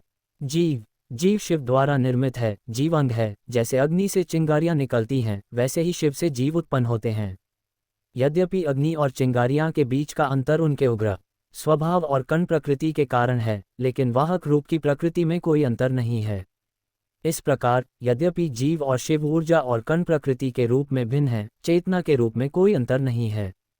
जीव शिव के अधीन हैं। जैसे शिव सत्य हैं, जीव भी सत्य हैं और सभी जीव शिव का रूप हैं, ये शिव की तरह सत्य है। सांख्यों द्वारा वर्णित 25 सिद्धांतों के विपरीत वीरशैव सिद्धांत कहता है कि यह संसार कुल 36 सिद्धांतों से बना है। जीवों का बंधन, जीव 3 मलों द्वारा संसार के बंधन के अधीन है, आना, माइक और कार्मिक। मल का अर्थ है बंधन। शिव के रूप में जीव को यह अनुभूति होती है कि वह परमाणु के कारण एक कण, एक सूक्ष्म कण है, इसलिए उसे परमाणु कहा जाता है। पशिव का आंतरिक स्वर अपने ही स्थान से अलग हो जाने से लज्जित हो गया और एक छवि बन गया। छवि ने इस मान्यता को जन्म दिया कि मैं सर्व आत्मा नहीं हूँ, मैं प्रभु नहीं हूँ। छवि परमाणु का मल है, जो सबसे सूक्ष्म मल है। जो उस छवि से आच्छादित है उसे लगता है कि वह एक जीवित प्राणी है। छवि प्रकृति का काम नहीं है, ये 3 मलों का रूप है।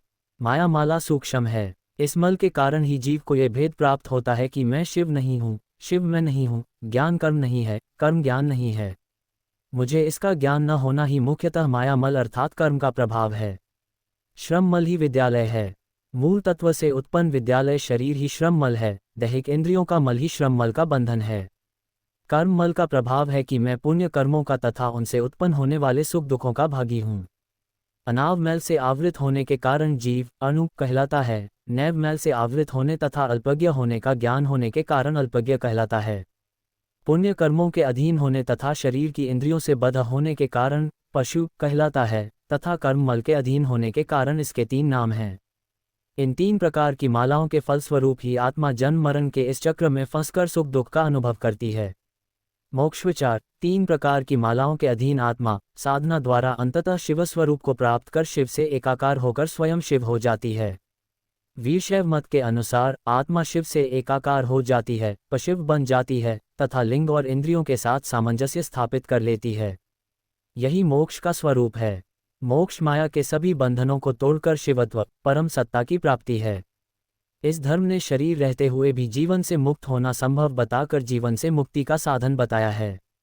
मोक्ष प्राप्ति के मार्ग शिवत्व प्राप्ति के लिए भक्ति तो आवश्यक है ही, ज्ञान भी आवश्यक है। शिव योग के माध्यम से व्यक्ति शिव बन सकता है, शिव में हो सकता है। शिव योग में ज्ञान के प्रति समर्पण भी सम्मिलित है। शिव ज्ञान, शिव भक्ति, शिव ध्यान, शिव व्रत और शिव उपासना, ये 5 भाव शिव योग में सम्मिलित हैं। शिव योग का अभ्यास करने के लिए शिव दीक्षा प्राप्त करनी आवश्यक है। गुरु से शिव दीक्षा प्राप्त किए बिना साधक कोई भी साधना नहीं कर सकता और नहीं करनी चाहिए। शिव दीक्षा के मार्ग पर समयबद्ध तरीके से गुरु से इष्टलिंग ग्रहण करके शिव योग की तैयारी है। शिव दीक्षा प्राप्त करने के बाद जीव शिव का अनुयायी एक वीर शैव बन जाता है। लिंग धारण करने से व्यक्ति लिंगायत बन जाता है। गुरु वेद, मनु और क्रिया की 3 प्रकार की दीक्षाओं के माध्यम से कारण, विद्या और सूक्ष्म इन 3 शरीरों और उनसे जुड़े अहंकार, माया और काम की 3 अशुद्धियों को जला देता है और ऊपर वर्णित 3 शरीरों में इच्छा, प्राण और भावरूपी 3 लिंगों को धारण करता है। लिंग धारण के लिए गुरु साधक को ओंकार युक्त शिव पंचाक्षरी का पवित्र मंत्र देता है। लिंग धारण और ओंकार युक्त शिव पंचाक्षरी मंत्र की शिक्षा शिव दीक्षा के मुख्य अंग हैं।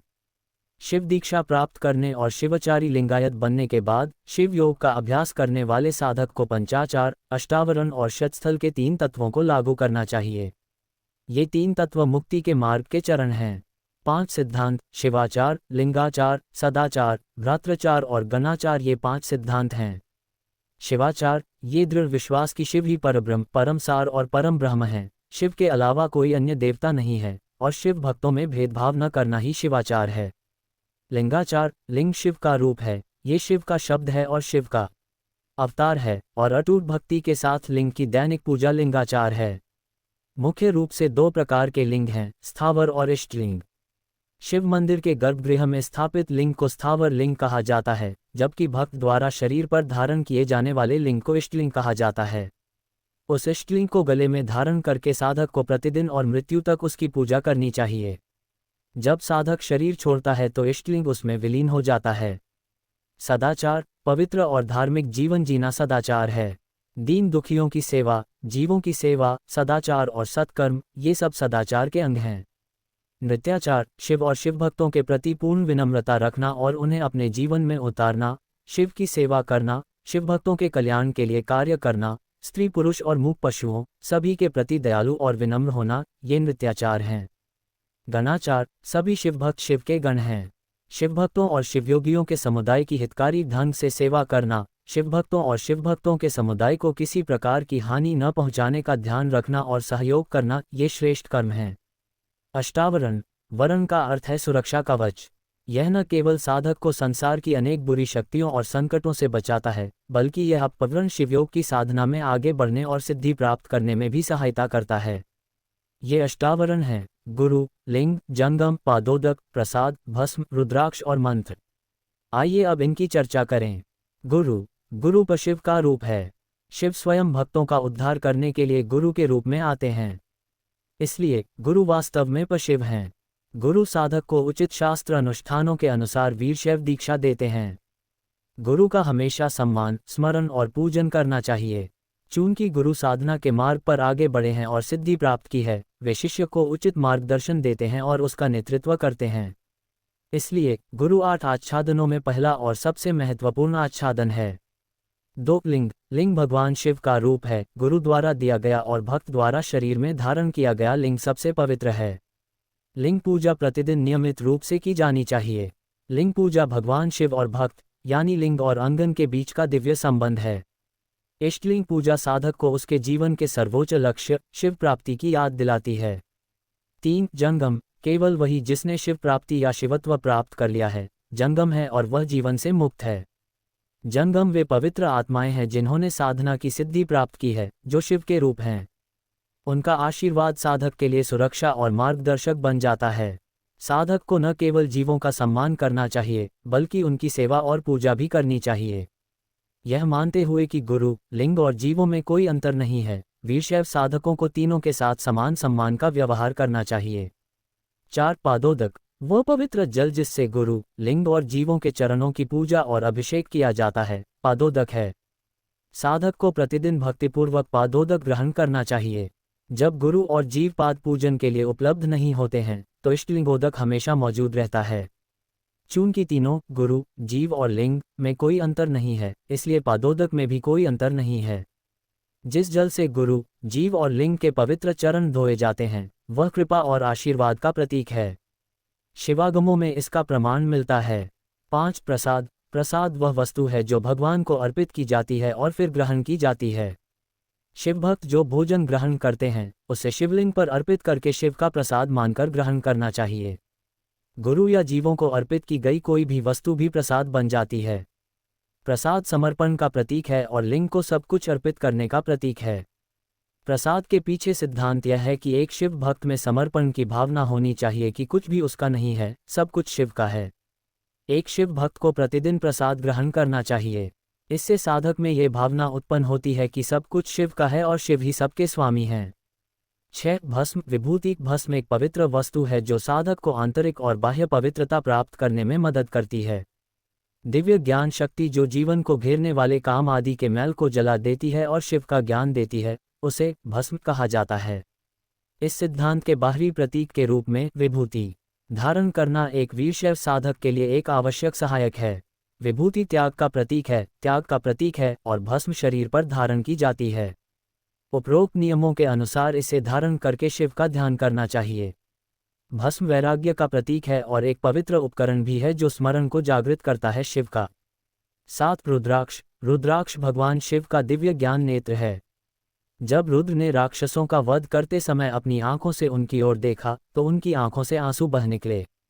रुद्राक्ष के बारे में कहा जाता है कि रुद्र के नेत्रों से जो जल बह निकला वही रुद्राक्ष बन गया। शिव भक्त को जीवन के विशिष्ट विषयों पर दिव्य भाव से दृष्टि केंद्रित करके और सर्वत्र दिव्यता के दर्शन करने का प्रयास करके एक सद्गुणी व्यक्ति बनना चाहिए। यही ज्ञान दर्शन है, यही रुद्र का नेत्र है। इस सिद्धांत के बाह्य प्रतीक के रूप में शिव भक्त को अपने शरीर पर रुद्राक्ष नामक पवित्र एवं दिव्य शक्तिशाली वनस्पति मणकों की माला धारण करनी चाहिए। रुद्राक्ष धारण करने से शिव भक्त शिव के दर्शन का भागी बनता है। 8 मंत्र शिव का पवित्र नाम मंत्र है। ये 5 अक्षरों से बना है और इसे पंचाक्षरी मंत्र कहते हैं। जब इसे दिव्य प्रणव अक्षर ओम के साथ जोड़ दिया जाता है तो इसे पंचाक्षरी मंत्र या प्रणव सहित षडाक्षरी मंत्र कहा जाता है।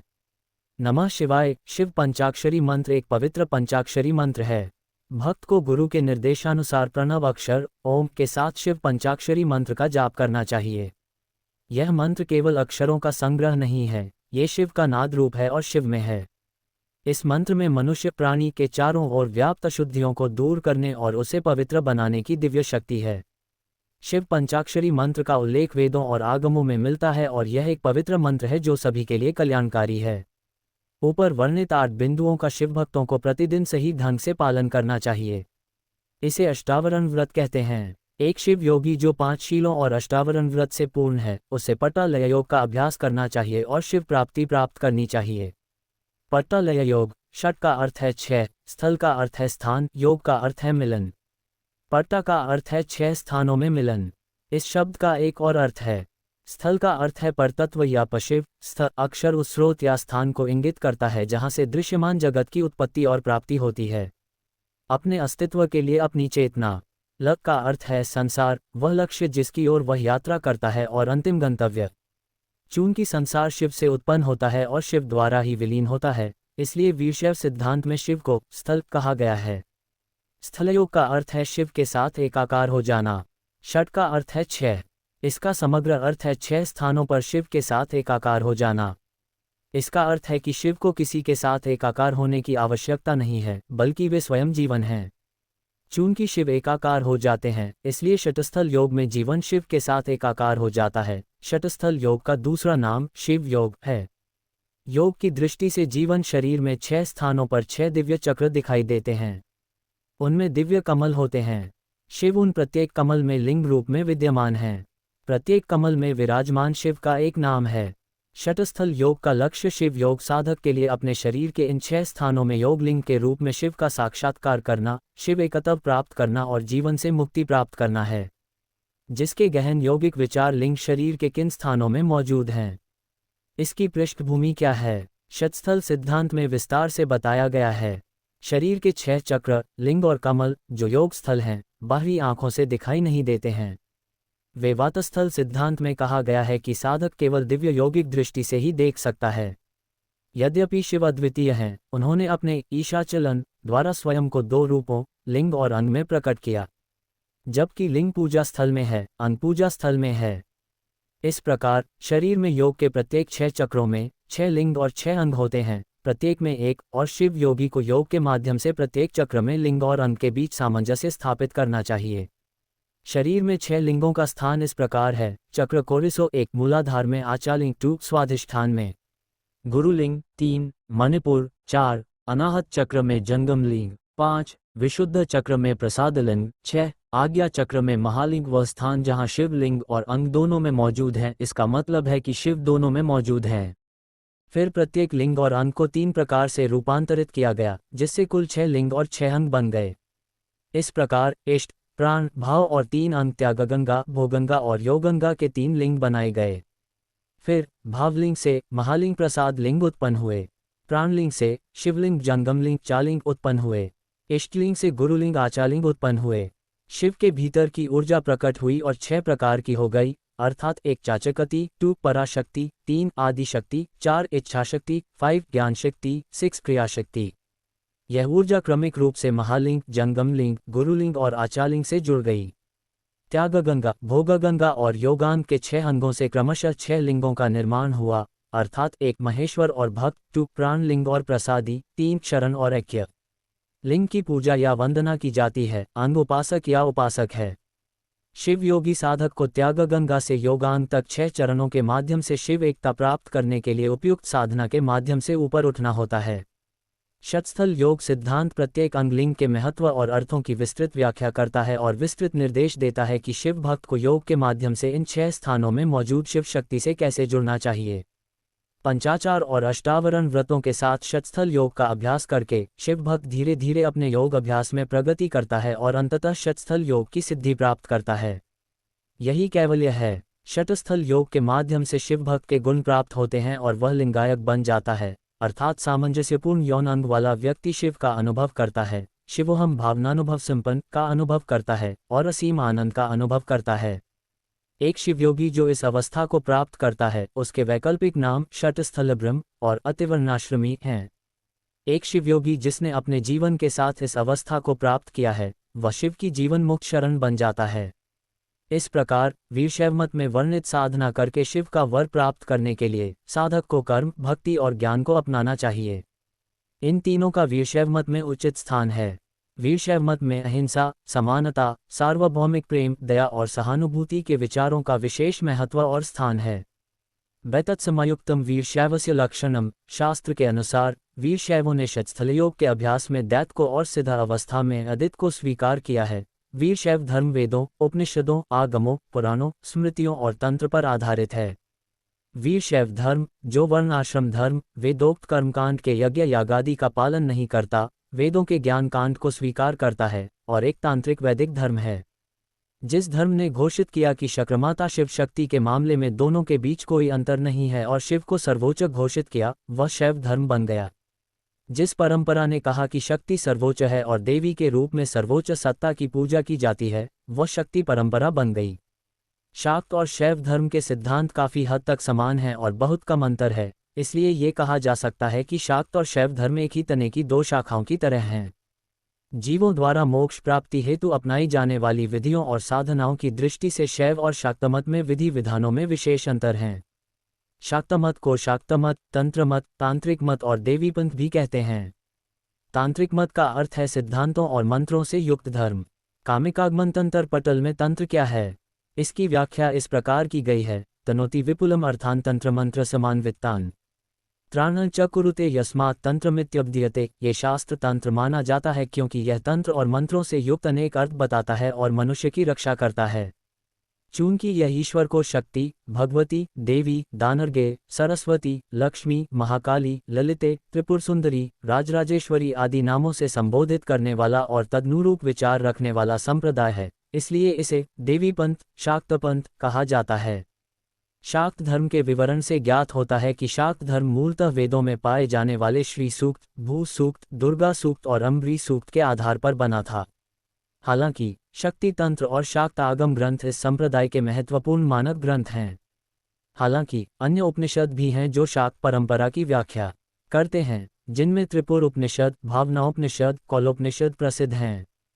पुराणों में देवी भागवत पुराण शाक्त धर्म का एक प्रसिद्ध आधार ग्रंथ है। तत्व विचार शक्ति धर्म में परमात्मा को परमशिव कहा गया है। भगवान शिव के दो रूप शिव शक्तियां हैं। परमात्मा का शुद्ध रूप शिव है। परमात्मा में निहित इच्छा, ज्ञान, क्रिया और स्वतंत्रता का समुच्चय शक्ति है। इसे विमर्श रूप भी कहा जाता है। मूलतः शिव शक्तियां भिन्न नहीं हैं। चंद्रमा और चंद्रमा की भांति, अग्नि और दाहक शक्ति की भांति शिव शक्तियों में कोई भेद नहीं है। यदि शिव निराकार और शक्तिशाली हैं तो शक्ति इच्छा, ज्ञान, कर्म और स्वतंत्रता का समुच्चय है, प्राण शक्ति से संपन्न है और संसार के कार्यों में शिव से भी अधिक महत्व रखती है। शिव शक्तियां शब्द और शब्द की भांति हैं, अनादिकाल से एक दूसरे से जुड़ी हुई और अनादिकाल से एकाकार हैं। ये संसार सभी जीव शक्ति द्वारा ही निर्मित हैं। संसार की रचना के लिए उत्तरदायी ऊर्जा पराशक्ति हैं, जिन्हें ब्रह्मांड की जननी माना जाता है। धरती माता सृजित अवस्था की संहारक हैं। ये सभी दिव्य रूप ब्रह्मा, विष्णु और शिव ऊर्जा के गुण हैं। संसार के 36 तत्व ऊर्जा से उत्पन्न होते हैं। चूंकि यह संसार और सभी जीव भगवान शिव की ऊर्जा से उत्पन्न है, इसलिए संसार और सभी जीव सत्य हैं। 36 तत्व हैं। 5 तत्व, 5 इंद्रियां, अहंकार, महत्व और मूल प्रकृति, पुरुष, 5 ऋण, माया का ज्ञान, ईश्वर, सदाशिव, शक्ति और शिव। सूर्य अपनी किरणों की ऊष्मा से बादलों का निर्माण करता है। ये बादल सूर्य को छिपा लेते हैं। इसी प्रकार शिव अपनी जादुई शक्ति से स्वयं को अपूर्ण अनुभव करते हुए जीव बन जाते हैं। जीव असंख्य हैं। अना, माइक और कर्म नामक 3 दुर्गुणों के कारण जीव संसार से बंधे हैं। जब ये तीनों दुर्गुण दूर हो जाते हैं तो जीव शिव बन जाता है। जीव शिव को जान लेता है और शिव व शक्ति का मिलन होता है। ये ब्रह्मांड शक्ति से उत्पन्न हुआ है और इसे ब्रह्मांड कहा जाता है। ब्रह्मांड के 56 तत्व जीवन में, जो एक कण है, नहीं बल्कि ब्रह्मांड में समाहित हैं। जीव ब्रह्मांड का एक सूक्ष्म जगत है। जब कण को ठीक से समझ लिया जाता है तो ब्रह्मांड का सच्चा ज्ञान उत्पन्न होता है। कार्यान्वयन विचार मोक्ष का अर्थ है कि जीव अपने त्रिविध विकारों से मुक्त होकर शिव के साथ एक हो जाता है, जो शक्ति से पृथक हैं। मोक्ष प्राप्त करने के लिए उचित साधना करनी चाहिए। साधना के लिए गुरु का मार्गदर्शन अत्यंत आवश्यक है। गुरु की सलाह और मार्गदर्शन के बिना कोई भी साधना नहीं करनी चाहिए। ऐसा करने से संकट उत्पन्न होगा। शाक्त साधना साधकों को तंत्र शास्त्र में 3 प्रकारों में वर्गीकृत किया गया है: पशु, वीर और दिव्य। पशुवर्ग स्पर्शक पशुवर्ग में तमोगुण प्रधान होता है और वे कामी तथा क्रोधी शत्रुओं के प्रभाव में अत्यधिक सांसारिक होते हैं। यद्यपि वे बाह्य अनुष्ठानों से साधना करते हैं, किंतु उनमें पवित्रता का अभाव होता है। वे पाश्विक प्रवृत्तियों और पाश्विक गुणों से संपन्न होते हैं और अत्यंत निम्न स्तर के साधना साधक होते हैं। वीरवर्ग चुंबक वीर स्वभाव के साधना साधकों में रजोगुण प्रधान होता है। इस श्रेणी के साधना साधक भी वीर और संयमी होते हैं। वे पंचमहाभूत क्रियाओं द्वारा वाम मार्ग का अभ्यास करते हैं। दिव्यवर्ग भोजक इनमें सत्वगुण प्रधान होता है और वे सर्वत्र जगत जननी का दर्शन करते हैं और दिव्य आनंद में रहते हैं। वे उन लोगों के समान हैं जिन्होंने पहले ही विषय भोगों से संयम प्राप्त कर लिया है और सभी बाह्य अनुष्ठानों और प्रथाओं से ऊपर उठकर आंतरिक रूप से पूजा करते हैं और दिव्य आनंद का अनुभव करते हैं। तंत्र साधना में वेदों का कर्मकांड, उपनिषदों का विवेक वैराग्य, राजयोग की यमनियमादि, पुराणों में वर्णित ईश्वर के प्रति प्रेम और उनकी लालसा, ये सभी तत्व सम्मिलित हैं और ऐसा ज्ञात होता है कि यह विधियों का एक संयोजन है। कहा जाता है कि तंत्र साधना में आत्म प्रयास, समर्पण और ईश्वर की कृपा के लिए प्रार्थना, ये तीनों ही महत्वपूर्ण हैं। तंत्र ग्रंथों में बताया गया है कि तंत्र साधना से सांसारिक सुख और पारलौकिक शांति एवं मुक्ति प्राप्त होती है। तंत्र साधना में 2 मार्ग हैं, जिनमें से एक है समयाचार या दक्षिणाचार और दूसरा है कौलाचार या वामाचार। दक्षिणाचार वह मार्ग है जो वैदिक रीति रिवाजों और अनुष्ठानों का पालन करता है।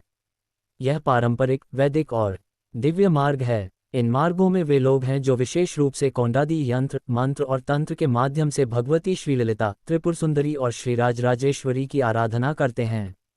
इन्हें श्रीविद्या उपासक कहते हैं और उस परंपरा को श्रीविद्या संप्रदाय कहते हैं। वामाचार मार्ग वह मार्ग है जो अवैदिक तांत्रिक क्रियाओं और अनुष्ठानों का अनुसरण करता है और साधना मार्ग का मार्ग बताता है। इस मार्ग को स्वातंत्र्य इद कहा जाता है। वामो पिरपो वेदविरुद्यो व आचारा वामाचार शब्द कल्पद्रुम। आंतरिक ध्यान आधारित पूजा को समयाचार कहा जाता है और विभिन्न पूजाओं के बाहरी पालन को भी कौलमार्ग कहा जाता है। शक्ति साधना का लक्ष्य कुंडलिनी ऊर्जा को जागृत करना है और दक्षिणा और वाम मार्ग में इस कुंडलिनी को जागृत करने के तरीके में कोई अंतर नहीं है, लेकिन साधना के मूल उद्देश्य और लक्ष्य में कोई अंतर नहीं है। साधना के पीछे सिद्धांत ब्रह्मांड की मां पिंडदान के साथ साथ ब्रह्मांड में भी मौजूद है। पिंडदान में उनकी प्राप्ति मोक्ष की प्राप्ति है। इस पिंडदान के शरीर में वह 6 योगिनियों और 6 शक्ति रूपों के रूप में 6 चक्रों में मौजूद हैं। श्रीदेवी मानव शरीर के मूलाधार चक्र में कुंडलिनी ऊर्जा के रूप में सोती हैं। साधना के माध्यम से कुंडलिनी को जागृत करने से वह शरीर के विभिन्न हिस्सों में फैल जाती है। इसे मौजूदा चक्रों के माध्यम से प्रवाहित होना चाहिए और सहस्रार में शिव जैसा बनना चाहिए। तब शिव शक्ति मिलकर मोक्ष अर्थात सच्चिदानंद की प्राप्ति करते हैं। कुंडलिनी शक्ति नाम का कारण यह है कि दिव्य ऊर्जा कुंडलिनी के रूप में चक्राकार रूप में कुंडलित होकर मूलाधार में स्थित है। ये चक्र और चक्रों के भीतर स्थित कमल केवल योग की दृष्टि से ही प्रत्यक्ष हैं। चूंकि यह कुंडलिनी जागरण का एक प्रकार का योग मार्ग है, इसलिए इसे कुंडलिनी योग भी कहा जाता है। योग को सुचारू रूप से चलाने के लिए बाह्य और आंतरिक साधनाओं की आवश्यकता होती है। इसलिए तंत्र साधना में बाह्य साधना की पर्याप्त गुंजाइश है, लेकिन आंतरिक साधना भी उतनी ही महत्वपूर्ण है। शाक्त साधना का लक्ष्य व्यक्ति की शारीरिक और मानसिक ऊर्जा, इच्छाओं और आकांक्षाओं को सही दिशा में प्रवाहित करना है, ताकि साधक सच्चिदानंद का अनुभव कर सके। इसलिए शारीरिक और मानसिक प्रवृत्तियों को जागृत करने के लिए तंत्र साधनाओं में बाह्य उपासना को शामिल किया गया है। तंत्र साधना के मुख्य घटक हैं गुरु, यंत्र, मंत्र और तंत्र।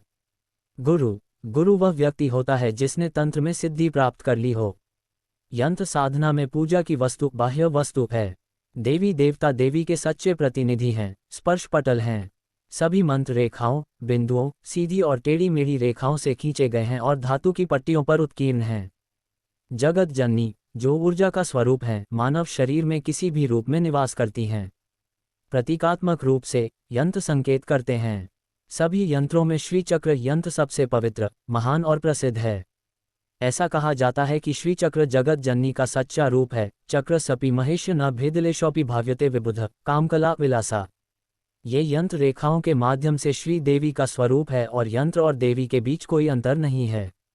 भक्त श्री देवी के विभिन्न रूपों जैसे महाकाली, महालक्ष्मी, महासरस्वती, माहेश्वरी, त्रिपुर सुंदरी, ललितांबिका आदि की पूजा करता है और अंततः संबंधित देवता यंत्रों के माध्यम से शिव शक्ति के साथ एकाकार हो जाता है।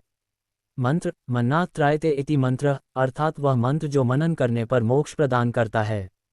मनन का अर्थ है चिंतन, त्राण का अर्थ है संसार से मुक्ति। सामान्यतः ये कहा जा सकता है कि जो कुछ भी दोहराया और ध्यान किया जाता है, जो संसार से मुक्ति की ओर ले जाता है, वह मंत्र है। मंत्र श्रीदेवी का ध्वनि रूप है। देवी मंत्र से भिन्न नहीं है, श्रीदेवी मंत्र ध्वनि का रूप है।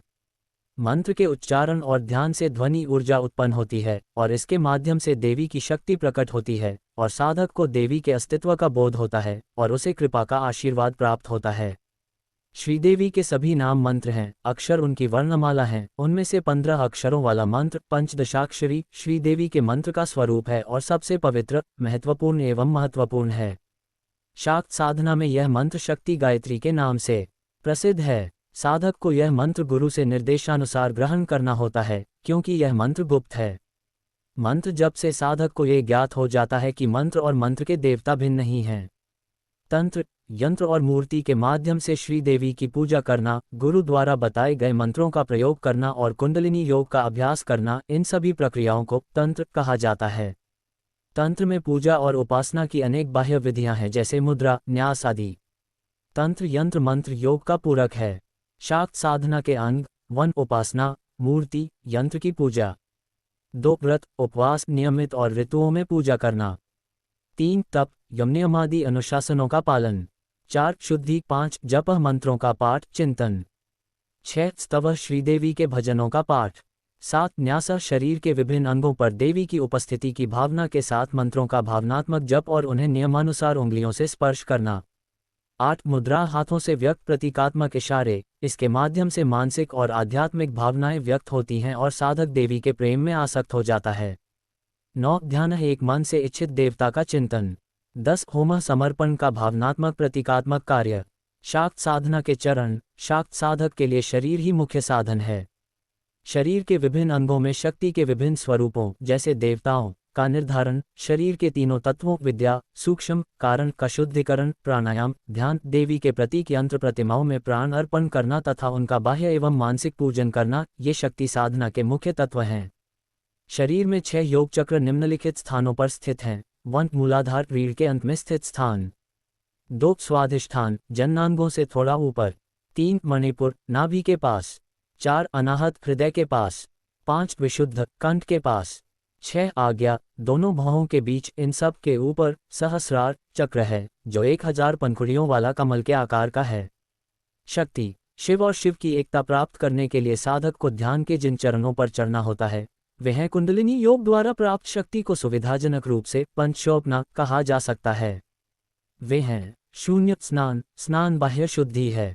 पवित्र जल या तीर्थ में स्नान करने से शुद्धि मिलती है। 2 तर्पण, तर्पण वह संतुष्टि है जो यम नियमों का पालन करने से बाहरी शुद्धि के साथ आंतरिक रूप से प्राप्त होती है। 3 भूत शुद्धि, आसन और प्राणायाम के माध्यम से स्थूल, सूक्ष्म और कारण शरीर में मौजूद तत्वों 5 तत्वों की शुद्धि। 4 ध्यान, साधक का पूज्य देवता के साथ मिलन का अर्थ है दिव्य देवी की तरह दिव्यता प्राप्त करना। देवी की कृपा का हिस्सा बनने के लिए दिव्यता आवश्यक कारक है। जब एक साधक ध्यान के स्तर तक बढ़ जाता है तो वह सभी पशुवत प्रवृत्तियों पर काबू पा लेता है और दिव्यता प्राप्त करता है। केवल जब वह दिव्य हो जाता है तो साधक दिव्य देवी को समझ सकता है और उनकी पूजा कर सकता है और उनकी पूर्ण कृपा का हिस्सा बन सकता है। 5 होम, इंद्रियाणि शुचे वेद्यम हवे। स्वात्मा होता चिदाग्नि, पावकु का अर्थ है साधक शब्द, स्पर्श, रूप, रस और गंध, भोग की वस्तुएं को सुंदर अग्नि में अर्थात देवी को पूजा के रूप में अर्पित करता है और कर्मों में अपनी सत्ता अर्पित करता है। इस प्रकार साधक श्रीदेवी के प्रति पूर्णतया समर्पित हो जाता है और कुंडलिनी योग के अंतिम चरण में पहुंचकर स्वयं या देवी होने की भावना के बिना शिव शक्ति के साथ एकाकार हो जाता है। यही शाक्त साधना का अंतिम लक्ष्य है। इस बिंदु पर पहुंचने पर सभी बंधन दूर हो जाते हैं और जीवन सभी दुखों और संसार से मुक्त हो जाता है। इस प्रकार जप, उपासना, भावना और श्वास प्रश्वास के 4 तत्वों से बना और जो पशुवत है वह मायावी कर्म चक्रमाता के जीवन में परिवर्तित हो जाता है, जो अहंकार के 3 विकारों से मुक्त होने और इस संसार के सुख दुख से परमात्मा के परम आनंद की ओर ऊपर उठाने का मार्ग दिखाता है। अपनी अनेक अनूठी विशेषताओं वाला एक प्रसिद्ध धर्म है।